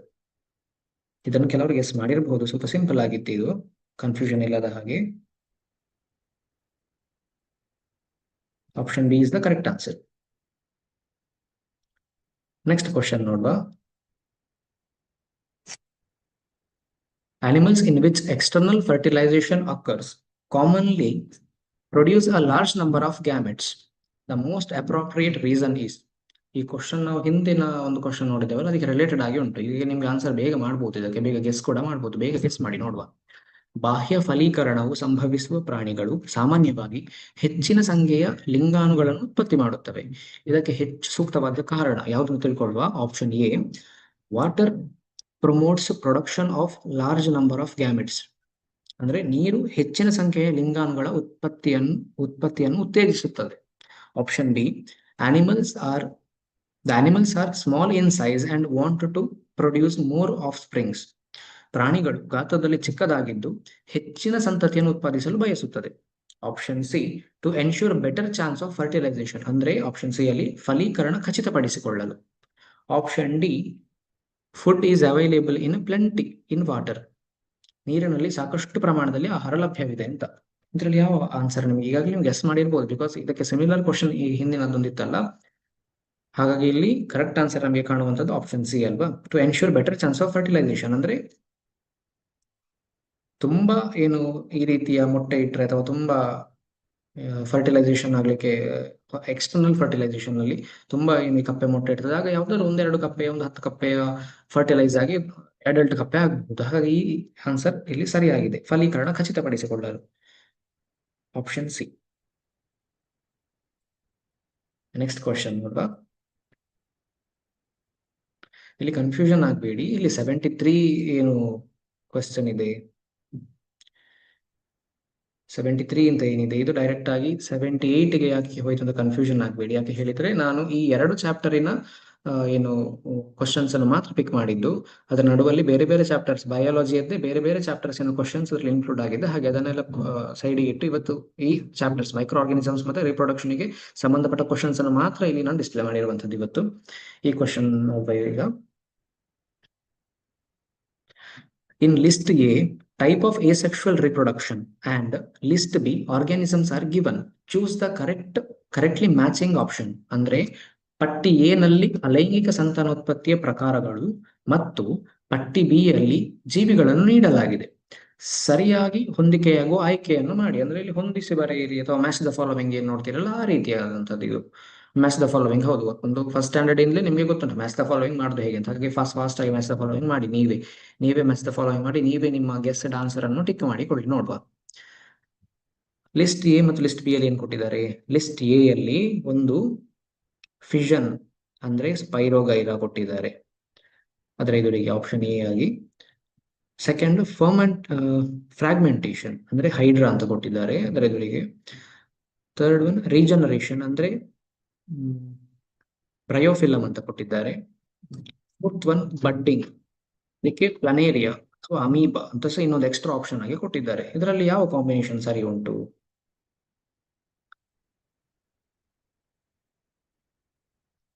Fission ಏನಿರಬಹುದು? ಫಿಷನ್ ಆಗುವಂತಹದ್ದು ಇಲ್ಲಿ, ಫಿಷನ್ ಅಂದ್ರೆ ಒಂದು ಜೀವಿಯು ಅದು ಡಿವೈಡ್ ಆಗಿ ಎರಡಾಗುವಂಥದ್ದು. ನಮಗೆ ಇಲ್ಲಿ ಅದು ಈಸಿಯಾಗಿ ಗೊತ್ತಾಗ್ತದೆ, ಇದು ಅಮೀಬಾ ಅಂತ. ಹಾಗಾಗಿ ಇದು ಫಸ್ಟ್ ಕಾಂಬಿನೇಷನ್ ಆಗಿದೆ ಅಲ್ವಾ? ಹಾಗಿದ್ರೆ ಫ್ರಾಗ್ಮೆಂಟೇಶನ್ ಎಲ್ಲಿ ಆಗ್ತದೆ? ಫ್ರಾಗ್ಮೆಂಟೇಶನ್ ಆಗುವಂತಹದ್ದು ಸ್ಪೈರೋಗೈರದಲ್ಲಿ ಅಲ್ವಾ? ಹಾಗಾಗಿ ಸ್ಪೈರೋಗೈರ ಇರ್ಬೋದಾ ಅಥವಾ ಹೈಡ್ರಾ ಇರ್ಬಹುದಾ, ಯಾವ್ದಿರ್ಬಹುದು? ಆಲೋಚನೆ ಮಾಡಿ ನೋಡುವ, ನೀವೇ ಆಲೋಚನೆ ಮಾಡಿ. ರೀಜನರೇಷನ್ ಯಾವ್ದಿರ್ಬಹುದು? ರೀಜನರೇಷನ್ ಆಗುವಂತಹದ್ದು ಇದರಲ್ಲಿ ಸ್ಪೈರೋಗೈರವ, ಹೈಡ್ರವ, ಬ್ರಯೋಫಿಲಮ, ಪ್ಲನೇರಿಯವ ಯಾವ್ದಿರ್ಬಹುದು? ಫಸ್ಟ್ ಒನ್ ಆಯ್ತು, ನಾನೊಂದು ಆಪ್ಷನ್ ಕೊಟ್ಟೆ. ಫ್ರಾಗ್ಮೆಂಟೇಶನ್ ಆಗುವಂತಹದ್ದು ಸ್ಪೈರೋಗೈರದಲ್ಲಿ, ಸೊ ಇದು ಸೆಕೆಂಡ್. ಈಗ ಥರ್ಡ್ ರೀಜನರೇಷನ್ ಯಾವ್ದ್ರಲ್ಲಿ ಆಗ್ತದೆ? ಈಗ ಇದೆರಡು ಮುಗೀತು. ಈಗ ಆಪ್ಷನ್ ಏನು ಬಿ ಸಿ ಡಿ ಇದೆ, ಹೈಡ್ರದಲ್ಲಿ ಆಗ್ತದಾ ಅಥವಾ ಇದು ಬ್ರಯೋಫಿಲಮ್ ಅಲ್ಲಿ ಆಗ್ತದ, ಪ್ಲನೇರಿಯದಲ್ಲಿ ಆಗ್ತದ? ರೀಜನರೇಷನ್ ಅಂದ್ರೆ ನಾನು ಕನ್ನಡದಲ್ಲಿ ಹೇಳಲಿಕ್ಕೆ ಬರುತ್ತೆ, ಇಲ್ಲೊಮ್ಮೆ ಆಪ್ಷನ್ ನೋಡುವ. ಬಿದಳನ, ತುಂಡರಿಕೆ, ಪುನರುತ್ಪಾದನೆ ಮತ್ತು ಮೊಗ್ಗುವಿಕೆ. ಇದಕ್ಕೆ ಅಡ್ಜಸೆಂಟ್ ಅಲ್ಲಿ ಈ spirogyra, hydra, bryophyllum, planaria, amoeba ಇಲ್ಲಿ ಇಂಗ್ಲಿಷ್ ಅಲ್ಲಿ ಹೇಳುವ ಹಾಗೆ ಸೇಮ್ ಉಂಟು, ಕೊಟ್ಟಿದ್ದಾರೆ. ಸೊ ಆಪ್ಷನ್ಸ್ ಹೇಗೆ ಆಬ್ವಿಯಸ್ಲಿ ಸೇಮ್ ಇರ್ತದೆ, option A B C D. ಹಾಗಾಗಿ ನಾನು ಇಲ್ಲಿ ಡಿಸ್ಕಸ್ ಮಾಡ್ತೇನೆ ಅದನ್ನು ಇಂಗ್ಲಿಷ್ನ ಪಾರ್ಟ್ ಅಲ್ಲಿ. ರೀಜನರೇಷನ್ ಆಗುವಂಥದ್ದು ಎಲ್ಲಿ? ರೀಜನರೇಷನ್ ಆಗುವಂಥದ್ದು ಪ್ಲನೇರಿಯಾದಲ್ಲಿ. ಬಡ್ಡಿಂಗ್ ಆಗುವಂಥದ್ದು ನಿನ್ನೆ ಎಕ್ಸಾಂಪಲ್ ಕಲ್ತಿದ್ದೇವೆ ಹೈಡ್ರಾದಲ್ಲಿ. ಹಾಗಾಗಿ ಈ ಕಾಂಬಿನೇಷನ್ ಎಲ್ಲಿ ಬರ್ತದೆ ನೋಡುವ. ಈ ಕಾಂಬಿನೇಷನ್ 2 4 3 1 ಎಲ್ಲಿ ಬರ್ತದೆ? ಈ ಕಾಂಬಿನೇಷನ್ ಫಸ್ಟ್ ಆಪ್ಷನ್ ಇ ಬರುವಂತಹದ್ದು. ಫಸ್ಟ್ ಆಪ್ಷನ್ ಇ, ಇಲ್ಲಿ ಎಲ್ಲದರಲ್ಲೂ ಫಸ್ಟ್ ಆಪ್ಷನ್ ಇ ಉಂಟು. ಸೆಕೆಂಡ್ ಆಪ್ಷನ್ ಏನ್ ಬರ್ಬೇಕು? ಎ ಬರ್ಬೇಕು. ಸೆಕೆಂಡ್ ಆಪ್ಷನ್ ಎ ಕೂಡ ಎಲ್ಲ ಆಪ್ಷನ್ ಅಲ್ಲಿ ಉಂಟಲ್ಲ. ಥರ್ಡ್ ಆಪ್ಷನ್ ಏನಿದೆ? ಥರ್ಡ್ ಆಪ್ಷನ್ ಏನ್ ಬರಬೇಕು? ಡಿ ಬರಬೇಕು. ಡಿ ಥರ್ಡ್ ಆಪ್ಷನ್ ಇಲ್ಲಿ ಎರಡು ಕಡೆ ಬರ್ತದೆ. ಹಾಗಿದ್ರೆ ಈ ಎ ಮತ್ತು ಡಿ ಅಲ್ಲಿ ಯಾವ್ದು ಆನ್ಸರ್ ಇರ್ಬೋದು ನಮ್ಮದು? ಎ ಮತ್ತು ಡಿ ಅಲ್ಲಿ ನಮ್ಮದು ಯಾವ್ದು ಆನ್ಸರ್ ಇರ್ಬೋದು ನೋಡುವ. ಗೆಸ್ ಮಾಡಿ ಟಿಕ್ ಮಾಡಿಕೊಳ್ಳಿ ನಿಮ್ಮ ಆನ್ಸರ್ ಅನ್ನು. ಇದರಲ್ಲಿ ಕರೆಕ್ಟ್ ಆಗಿ ಆಪ್ಷನ್ ಡಿ ಆಗಿದೆ. Option D is the correct answer. ಯಾರೆಲ್ಲ ಗೆಸ್ ಮಾಡಿದ್ರಿ ನೋಡಿಕೊಳ್ಳಿ, ನೋಟ್ ಮಾಡಿಕೊಳ್ಳಿ ನೀವೇ. ನೆಕ್ಸ್ಟ್ ಕ್ವಶನ್ ಗೆ ಹೋಗುವ. Amoeba can not reproduced through regeneration because it, ಅಂದ್ರೆ ಅಮೀಬಾ ಪುನರುತ್ಪಾದನೆಯ ಮೂಲಕ ಸಂತಾನೋತ್ಪತ್ತಿ ಮಾಡಲು ಸಾಧ್ಯವಿಲ್ಲ. ಏಕೆಂದರೆ ರೀಸನ್ಸ್ ನೋಡುವ. Option A is microscopic and unicellular, ಇದೊಂದು ಸೂಕ್ಷ್ಮಾಣುಜೀವಿ ಮತ್ತು ಏಕಕೋಶ ಜೀವಿ ಆಗಿದೆ.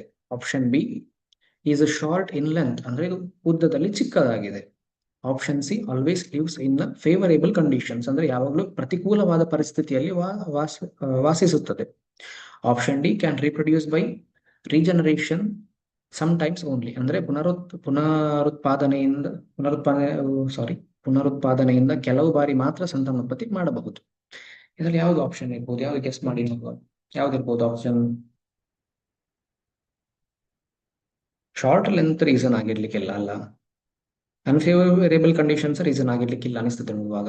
ಹಾಗಿದ್ರೆ ಆಪ್ಷನ್ ಎ ಇರಬಹುದಾ, ಮೈಕ್ರೋಸ್ಕೋಪಿಕ್ ಅಂಡ್ ಯೂನಿಸೆಲ್ಯುಲರ್? ಹೌದಾ, ಅಮೀಬಾ ಯೂನಿಸೆಲ್ಯುಲರ್ ಮತ್ತು ಮೈಕ್ರೋಸ್ಕೋಪಿಕ್. ಆಪ್ಷನ್ ಡಿ ಏನಿದೆ, can reproduce by regeneration times. ಇದು ಸಾಧ್ಯವಾ? ಪುನರುತ್ಪಾದನೆಯಿಂದ ಕೆಲವು ಬಾರಿ ಮಾತ್ರ ಸಂತಾನೋತ್ಪತ್ತಿ ಮಾಡ್ತದೆ. ಇದು 3 ರೀಸನ್ಸ್ ಕೂಡ ಯಾಕೋ ಸರಿ ಕಾಣ್ತಿಲ್ಲ ಅಲ್ವಾ? ಹಾಗಾಗಿ ಇಲ್ಲಿ ಫಸ್ಟ್ ಆಪ್ಷನ್ ಎ ಏನಿದೆ ಇದು ಕರೆಕ್ಟ್ ಆನ್ಸರ್. ಅಂದ್ರೆ ಅಮೀಬಾ ಏನಿದೆ ಇದು ಸೂಕ್ಷ್ಮಾಣು ಜೀವಿ ಮತ್ತು ಏಕಕೋಶ ಜೀವಿ ಆಗಿದೆ. ಆದ್ರಿಂದ ಇದು ಏನು ಕೆನಾಟ್ ರಿಪ್ರೊಡ್ಯೂಸ್ ರೀಜನರೇಷನ್ ಅಂದ್ರೆ ಏನು? ನಾವು ಹಿಂದಿನ ಕ್ವಶನ್ ಅಲ್ಲಿ ತಿಳ್ಕೊಂಡೆವು, ನಿನ್ನೆಯ ಪಾಠದಲ್ಲಿ ತಿಳ್ಕೊಂಡೆವು. ರೀಜನರೇಷನ್ ಹೇಗಾಗ್ತದೆ, ಯಾಕಾಗ್ತದೆ ಅಂತ ತಿಳ್ಕೊಂಡಿದ್ದೇವೆ. ಹಾಗಾಗಿ ಈ ಮೈಕ್ರೋಸ್ಕೋಪ್ ಆಗಿರುವ ಕಾರಣ ಅದರಲ್ಲಿ ರೀಜನರೇಷನ್ ಎಬಿಲಿಟಿ ಇರುವುದಿಲ್ಲ, ಮೈಕ್ರೋಸ್ಕೋಪಿಕ್ ಮತ್ತು ಯೂನಿಸೆಲ್ಯುಲರ್ ಏಕಕೋಶ ಜೀವಿ ಆದ ಕಾರಣ. ಹಾಗಾಗಿ option A is the right answer. Next question ನೋಡುವ. Choose the correct answer by understanding the above diagram. What happens when amoeba divides like, ಅಂದ್ರೆ ಮೇಲಿನ ರೇಖಾಚಿತ್ರದಲ್ಲಿ ಏನು ಇಲ್ಲಿ ಡಯಾಗ್ರಾಮ್ ಕೊಟ್ಟಿದ್ದಾರೆ, ಚಿತ್ರ ಕೊಟ್ಟಿದ್ದಾರೆ, ಇದನ್ನು ಅರ್ಥ ಮಾಡಿಕೊಳ್ಳುವ ಮೂಲಕ ಸರಿಯಾದ ಉತ್ತರವನ್ನು ಆರಿಸಿ. ಅಮೀಬಾ ಹೇಗೆ ವಿಭಜನೆ ಆಗ್ತದೆ ಅಂತ. ಇಲ್ಲಿ ನೋಡಿ, ಈ ರೀತಿ ಅಮೀಬಾದ ಫಸ್ಟ್ ಸ್ಟೇಜ್ ಹೇಗಿದೆ, ಸೆಕೆಂಡ್ ಸ್ಟೇಜ್ ಅಲ್ಲಿ ಅದು ಡಿವೈಡ್ ಆಗ್ಲಿಕ್ಕೆ ಇಲ್ಲಿ ಒಂದು ಕರ್ವ್ ಶೇಪ್ ಕಾಣ್ತಾ ಉಂಟು. ಆಮೇಲೆ ಡಿವಿಷನ್ ಒಂದು ಈ ರೀತಿಯ ಎರಡು ಪಾರ್ಟಿಷನ್ ರೀತಿಯಲ್ಲಿ ಕಾಣ್ತದೆ, ಮತ್ತೆ ಪಾರ್ಟಿಷನ್ ಆಗ್ಲಿಕ್ಕೆ ಆಗಿದೆ, ಮತ್ತೆ ಎರಡು ಪಾರ್ಟಿಷನ್ ಆಗಿದೆ ಅಮೀಬಾ ಅಲ್ವಾ. ಆಪ್ಷನ್ ಡಿ, ಆಪ್ಷನ್ ಎ ನೋಡುವ. Both the cells will grow into new organisms, ಎರಡೂ ಜೀವಕೋಶಗಳು ಹೊಸ ಜೀವಿಗಳಾಗಿ ಬೆಳೆಯುತ್ತವೆ. ಇದು ಕಾಮನ್ ಆಗಿ ಅಮೀಬಾ ಹಾಗೆ ನಾವು ಡಿಸ್ಕಸ್ ಮಾಡಿದ ಪಾಠದಲ್ಲಿ. ಒಂದು ಅಮೀಬಾ ಏನಿದೆ ಅದು ಡಿವೈಡ್ ಆಗಿದಾಗಿ ಎರಡು ಹೊಸ ಅಮೀಬಾ ಆಗಿ ರಿಜನರೇಷನ್ ಆಗ್ತದೆ ಅಂತ ನಾವು ನಿನ್ನೆ ಡಿಸ್ಕಸ್ ಮಾಡಿದಂಥದ್ದು ಇರುವಂತಹದ್ದು. Option B, only the nucleated cell will grow into a new organism, nucleated ಕೋಶ ಮಾತ್ರ ಹೊಸ ಜೀವಿಯಾಗಿ ಬೆಳೆಯುತ್ತದೆ. ಇಲ್ಲಿ ಪಿಕ್ಚರ್ ಅಲ್ಲಿ ನೋಡಿ, ಸರಿಯಾಗಿ ನೋಡಿ, ಇಲ್ಲಿ ಕೊನೆಗೆ ಡಿವೈಡ್, ಈ ಅಮೀಬಾ ಏನು ಡಿವೈಡ್ ಆಗಿ ಎರಡು ಆಗಿದೆ. ಇದರಲ್ಲಿ ಏನ್ ಡಿಫ್ರೆನ್ಸ್ ಕಾಣ್ತಾ ಉಂಟು ನಿಮಗೆ? ಇಲ್ಲಿ ಇದರಲ್ಲಿ ನ್ಯೂಕ್ಲಿಯಸ್ ಇದೆ, ಡಾಟ್ ಕಾಣ್ತಾ ಉಂಟು. ಇದರಲ್ಲಿ ನ್ಯೂಕ್ಲಿಯಸ್ ಇಲ್ಲ, ಇದರಲ್ಲಿ ನ್ಯೂಕ್ಲಿಯಸ್ ಇಲ್ಲ ಅಲ್ವಾ. ಇದರಲ್ಲಿ ಬರೇ ಅಮೀಬಾ ಡಿವೈಡ್ ಮಾತ್ರ ಆಗಿದೆ, ಇದರಲ್ಲಿ ಒಳಗೆ ನ್ಯೂಕ್ಲಿಯಸ್ ಕಾಣ್ತಾ ಇಲ್ಲ.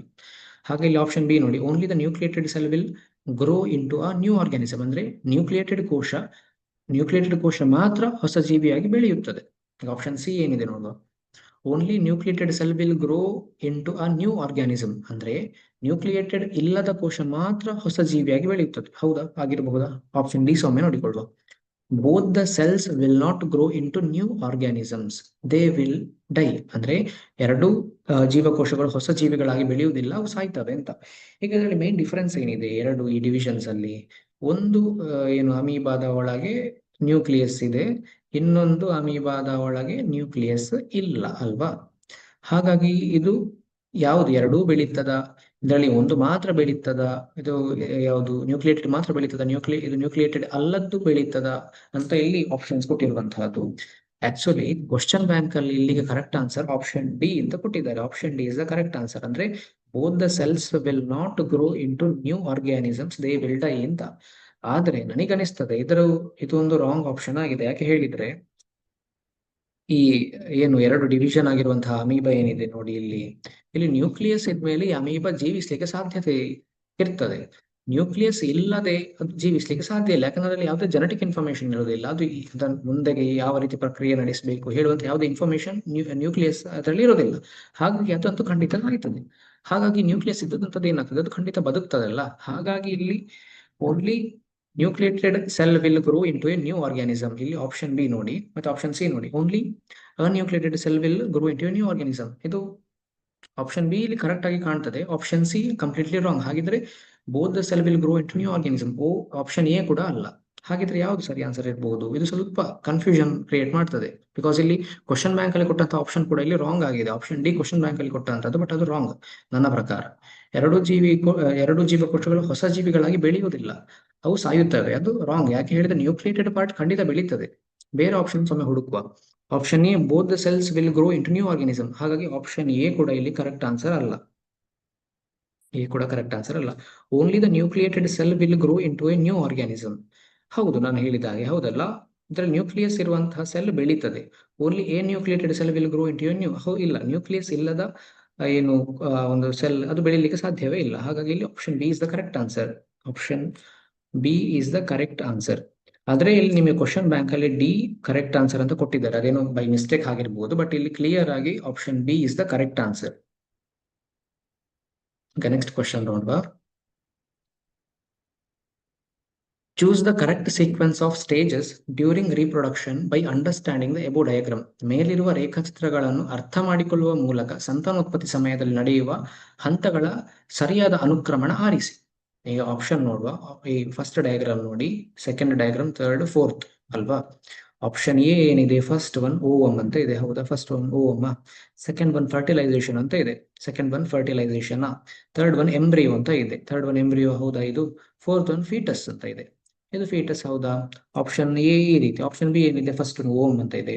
ಆಪ್ಷನ್ ಕನ್ನಡದಲ್ಲಿ ಸಹ ಅದೇ ರೀತಿ ಆಪ್ಷನ್ಸ್ ಗಳು ಬರ್ತವೆ. ಅಂದ್ರೆ ಇಲ್ಲಿ ಇಂಗ್ಲಿಷ್ ಏನಿದೆ ಅದೇ ರೀತಿ ಕನ್ನಡದಲ್ಲಿ ಸೇರುವಂತಹದ್ದು. ಹಾಗಾಗಿ ನಿಮಗೆ ಈ ಡಿಸ್ಪ್ಲೇ ಅಲ್ಲಿ ಕಾಣುವ ಹಾಗೆ ಅದೇ ವರ್ಡ್ ಗಳನ್ನು ಇಲ್ಲಿ ಬರೀ ಇಂಗ್ಲಿಷ್ ಅಲ್ಲಿ ಮಾತ್ರ ಹೇಳ್ತಿದ್ದೇನೆ ಈಗ.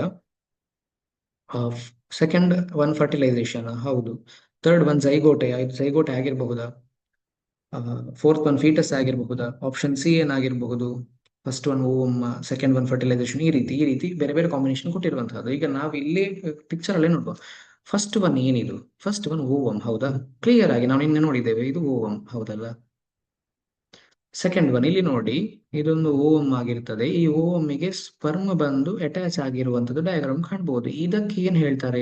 ನೀವು ಟೆಕ್ಸ್ಟ್ ಬುಕ್ ಅಲ್ಲಿ ಕೂಡ ಈ ಡಯಾಗ್ರಾಮ್ ನೋಡಬಹುದು. ಇದರ ಕೆಳಗೆ ಏನ್ ಬರ್ದಿದೆ? ಫರ್ಟಿಲೈಸೇಷನ್ ಅಂತ ಬರ್ದಿದೆ ಅಲ್ಲ, ಟೆಕ್ಸ್ಟ್ ಬುಕ್ ಅಲ್ಲಿ ಸಹ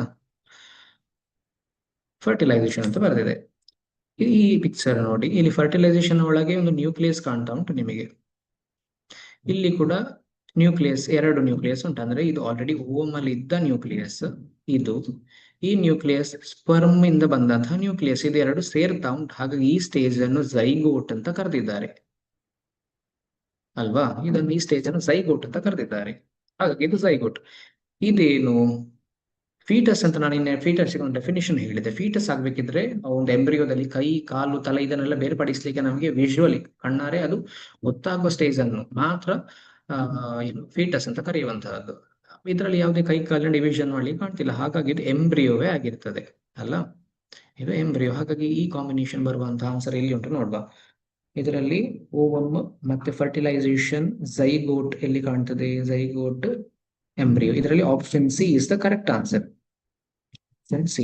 ಆದ್ರೆ ಇದರಲ್ಲಿ ಕೂಡ ನಿಮ್ಮ ಏನು ಕ್ವಶನ್ ಬ್ಯಾಂಕ್ ಅಲ್ಲಿ option D is the correct answer ಅಂತ ಕೊಟ್ಟಿದ್ದಾರೆ, ಅದು ರಾಂಗ್. ನಿಮಗೆ ಕ್ಲಿಯರ್ ಆಗಿ ವಿತ್ ಟೆಕ್ಸ್ಟ್ ಬುಕ್ ನೀವು ಪ್ರೂವ್ ಮಾಡಿಕೊಳ್ಬಹುದು. Option C is the correct answer ಇಲ್ಲಿ.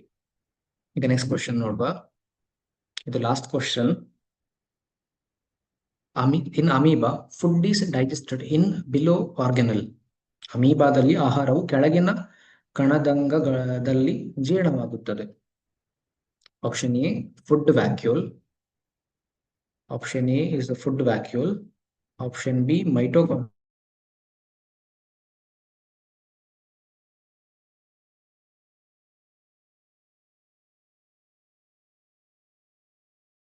Mitochondria. Option C pseudopodia. Option D chloroplast. ಇದು ಅಮೀಬಾ ಆದ್ರೆ ಈ ಸ್ಟ್ರಕ್ಚರ್ ಒಂದು ಅಮೀಬಾ ಅಂತ ನಾವು ಅಂದಾಜು ಮಾಡಿಕೊಳ್ಳುವ. ಈ ಅಮೀಬಾದಲ್ಲಿ ಒಂದು ನ್ಯೂಕ್ಲಿಯಸ್ ಇರ್ತದೆ ಅಲ್ವಾ? ಈ ಅಮೀಬಾದಲ್ಲಿ ಬೇರೆ ಬೇರೆ ಸೆಲ್ ಆರ್ಗನಲ್ ಇರ್ತದೆ. ಮೈಟೋಕಾಂಡ್ರಿಯಾ ಇರ್ತದೆ, ಕ್ಲೋರೋಪ್ಲಾಸ್ಟ್ ಇರ್ತದೆ. ಸಾರಿ, ಕ್ಲೋರೋಪ್ಲಾಸ್ಟ್ ಮೈಟೋಕಾಂಡ್ರಿಯಾ ಇರುವುದಿಲ್ಲ, ಫ್ಲೋದಲ್ಲಿ ಹೇಳಿದೆ. ಸ್ಯೂಡೋಪೋಡಿಯಾ ಅಂತ ಖಂಡಿತ ಇರ್ತದೆ. ಅಂದ್ರೆ ಅಮೀಬಾ ಚಲಿಸುವಂತದ್ದು ನೀವು ನೋಡಿರ್ಬಹುದು, ನೀವು ಟೆಕ್ಸ್ಟ್ ಬುಕ್ ಅಲ್ಲಿ ನೋಡಿರ್ಬಹುದು, ವಿಡಿಯೋಗಳು ನೋಡಿರ್ಬಹುದು. ಈ ರೀತಿಯಾದಂತಹ ಸ್ಟ್ರಕ್ಚರ್ ಇದನ್ನು ಸ್ಯೂಡೋಪೋಡಿಯಾ ಅಂತ ಕರೀತಾರೆ. ಇದರಲ್ಲಿ ಫುಡ್ ವ್ಯಾಕ್ಯೂಲ್ಸ್ ಅಂತ ಸಹ ಇರ್ತದೆ. ಈ ರೀತಿ ಈ ಫುಡ್ ವ್ಯಾಕ್ಯೂಲ್ಸ್ ಇಂದ ಈ ಫುಡ್ ಅನ್ನೋದು ಇಂಟೇಕ್ ಮಾಡಿಕೊಳ್ಳುವಂಥದ್ದು. ಅಂದ್ರೆ ಒಂದು ಉದಾಹರಣೆಗೆ ಇಲ್ಲಿ ಒಂದು ಯಾವುದಾದ್ರು ಒಂದು ಬ್ಯಾಕ್ಟೀರಿಯಾ ಅಥವಾ ಒಂದು ಫುಡ್ ಪಾರ್ಟಿಕಲ್ ಇದ್ರೆ ಈ ಅಮೀಬಾ ಏನ್ ಮಾಡ್ತದೆ? ಈ ಅಮೀಬಾ ಇದರ ಹತ್ತ ಈ ರೀತಿ ಬರ್ತದೆ ಅಲ್ವಾ?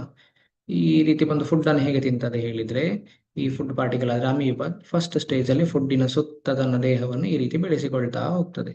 ಈ ರೀತಿ ಆಮೇಲೆ ನೆಕ್ಸ್ಟ್ ಸ್ಟೇಜ್ ಅಲ್ಲಿ ಅಮೀಬಾ ಏನ್ ಮಾಡ್ತದೆ, ಇಲ್ಲಿದ್ದಂತ ಈ ಫುಡ್ ಅನ್ನು ಕಂಪ್ಲೀಟ್ಲಿ ತನ್ನ ದೇಹದ ಒಳಗೆ ಸೇರಿಸಿಕೊಳ್ತದೆ. ಅದು ಹೋಗಿ ಫುಡ್ ವ್ಯಾಕ್ಯೂಲ್ ಅಲ್ಲಿ ಡೈಜೆಸ್ಟ್ ಆಗುವಂಥದ್ದು ಅಮೀಬಾದಲ್ಲಿ. ಹಾಗಾಗಿ ಇಲ್ಲಿ option A food vacuole is the correct answer. Option A ಆಹಾರದ ರಸದಾನಿ is the correct answer. Time ಚೂರ್ ಎಕ್ಸೀಡ್ ಆಯ್ತು, ಒಂದು 5-10 ಮಿನಿಟ್ಸ್.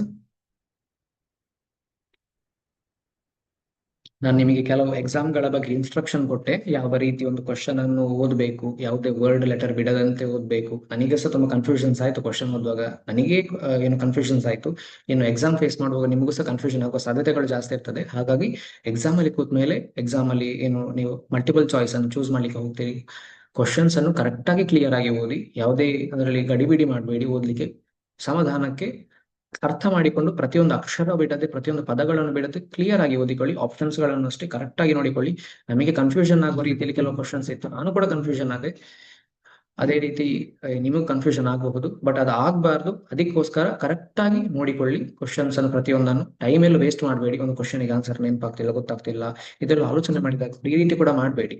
ಒಂದು ಆಲೋಚನೆ ಮಾಡಿ, ಬಟ್ ತುಂಬಾ ಟೈಮ್ ತಗೊಳ್ಬೇಡಿ. ನಿಮಗೆ ಅದು ಆಲೋಚನೆ ಬರ್ತಿಲ್ಲ ಅಂತ ಆದ್ಮೇಲೆ ಒಂದು ಕೆಲವು ಸೆಕೆಂಡ್ ಅಲ್ಲಿ ನೀವು ನೆಕ್ಸ್ಟ್ ಕ್ವಶನ್ಗೆ ಸ್ಕಿಪ್ ಮಾಡಿ, ಆಮೇಲೆ ಇದು ನೆನಪಾದ್ರೆ ಪುನಃ ಬಂದು ಬರೀರಿ, ಆ ರೀತಿ ಮಾಡಿ. ಹಾಗಾಗಿ ನೀವು ಟೈಮ್ ವೇಸ್ಟ್ ಮಾಡಬೇಡಿ. ಒಳ್ಳೆ ರೀತಿಯಲ್ಲಿ ಎಕ್ಸಾಮಿಗೆ ಪ್ರಿಪರೇಷನ್ ನಡೆಸಿ, ಈ ರೀತಿ ಪ್ರಾಕ್ಟೀಸ್ ಮಾಡಿಕೊಳ್ಳಿ. ನಿಮಗೆ ಕ್ವಶನ್ ಬ್ಯಾಂಕ್ ನಿಮಗೆ ಇರ್ಬೋದು, ಅಥವಾ ಆನ್ಲೈನ್ ಅಲ್ಲಿ ಬೇರೆ ಬೇರೆ ಕ್ವಶನ್ ಬ್ಯಾಂಕ್ ಸಿಗ್ತದೆ, ಅಥವಾ ನಿಮ್ಮ ಥಿಯರಿ ಟೆಕ್ಸ್ಟ್ ಬುಕ್ ಅಲ್ಲಿ ನಿಮಗೆ ಕ್ವಶನ್ ಸಿಗ್ತದೆ, ಅದನ್ನು ಕೂಡ ನೋಡಿಕೊಂಡು ನೀವು ಕಲಿಬಹುದು. ಹಾಗಾಗಿ ಈಗ ನಾನು ಆಗ್ಲೇ ಹೇಳಿದೆ ಫಸ್ಟಿಗೆ, ಎಲ್ಲ ಏನು ಕ್ವಶನ್ಸ್ ಓದಿ ಆದ್ಮೇಲೆ ನಾನು ಆಪ್ಷನ್ ಓದ್ತೇನೆ. ಆ ಆಪ್ಷನ್ಸ್ ಓದುವಾಗ ನಿಮಗೆ ಯಾವ್ದು ಆನ್ಸರ್ ಗೆಸ್ ಮಾಡ್ತಿದೆ, ಏನ್ ಗೊತ್ತಿರೋದು ಅದನ್ನು ಟಿಕ್ ಮಾಡಿಕೊಳ್ಳಿ ಅಂತ. ನಿಮಗೆ ಕೆಲವರಿಗೆ ಈಗಾಗಲೇ ಕೆಲವು ಏನು ಗ್ರೇಡ್ಸ್ ಬಂದಿರಬಹುದು. ನಂದು ಟೋಟಲ್ ಇವತ್ತು 21 ಕ್ವಶನ್ಸ್ ಇತ್ತು. ಈ 21 ಕ್ವಶನ್ಸ್ ಅಲ್ಲಿ ಯಾರಿಗೆ ಎಷ್ಟೆಷ್ಟೆಲ್ಲ ಸಿಕ್ಕಿರಬಹುದು, ನೀವೇ ನಿಮ್ಮ ಮಾರ್ಕ್ಸ್ ಗಳನ್ನು ಹಾಕೊಳ್ಳಿ.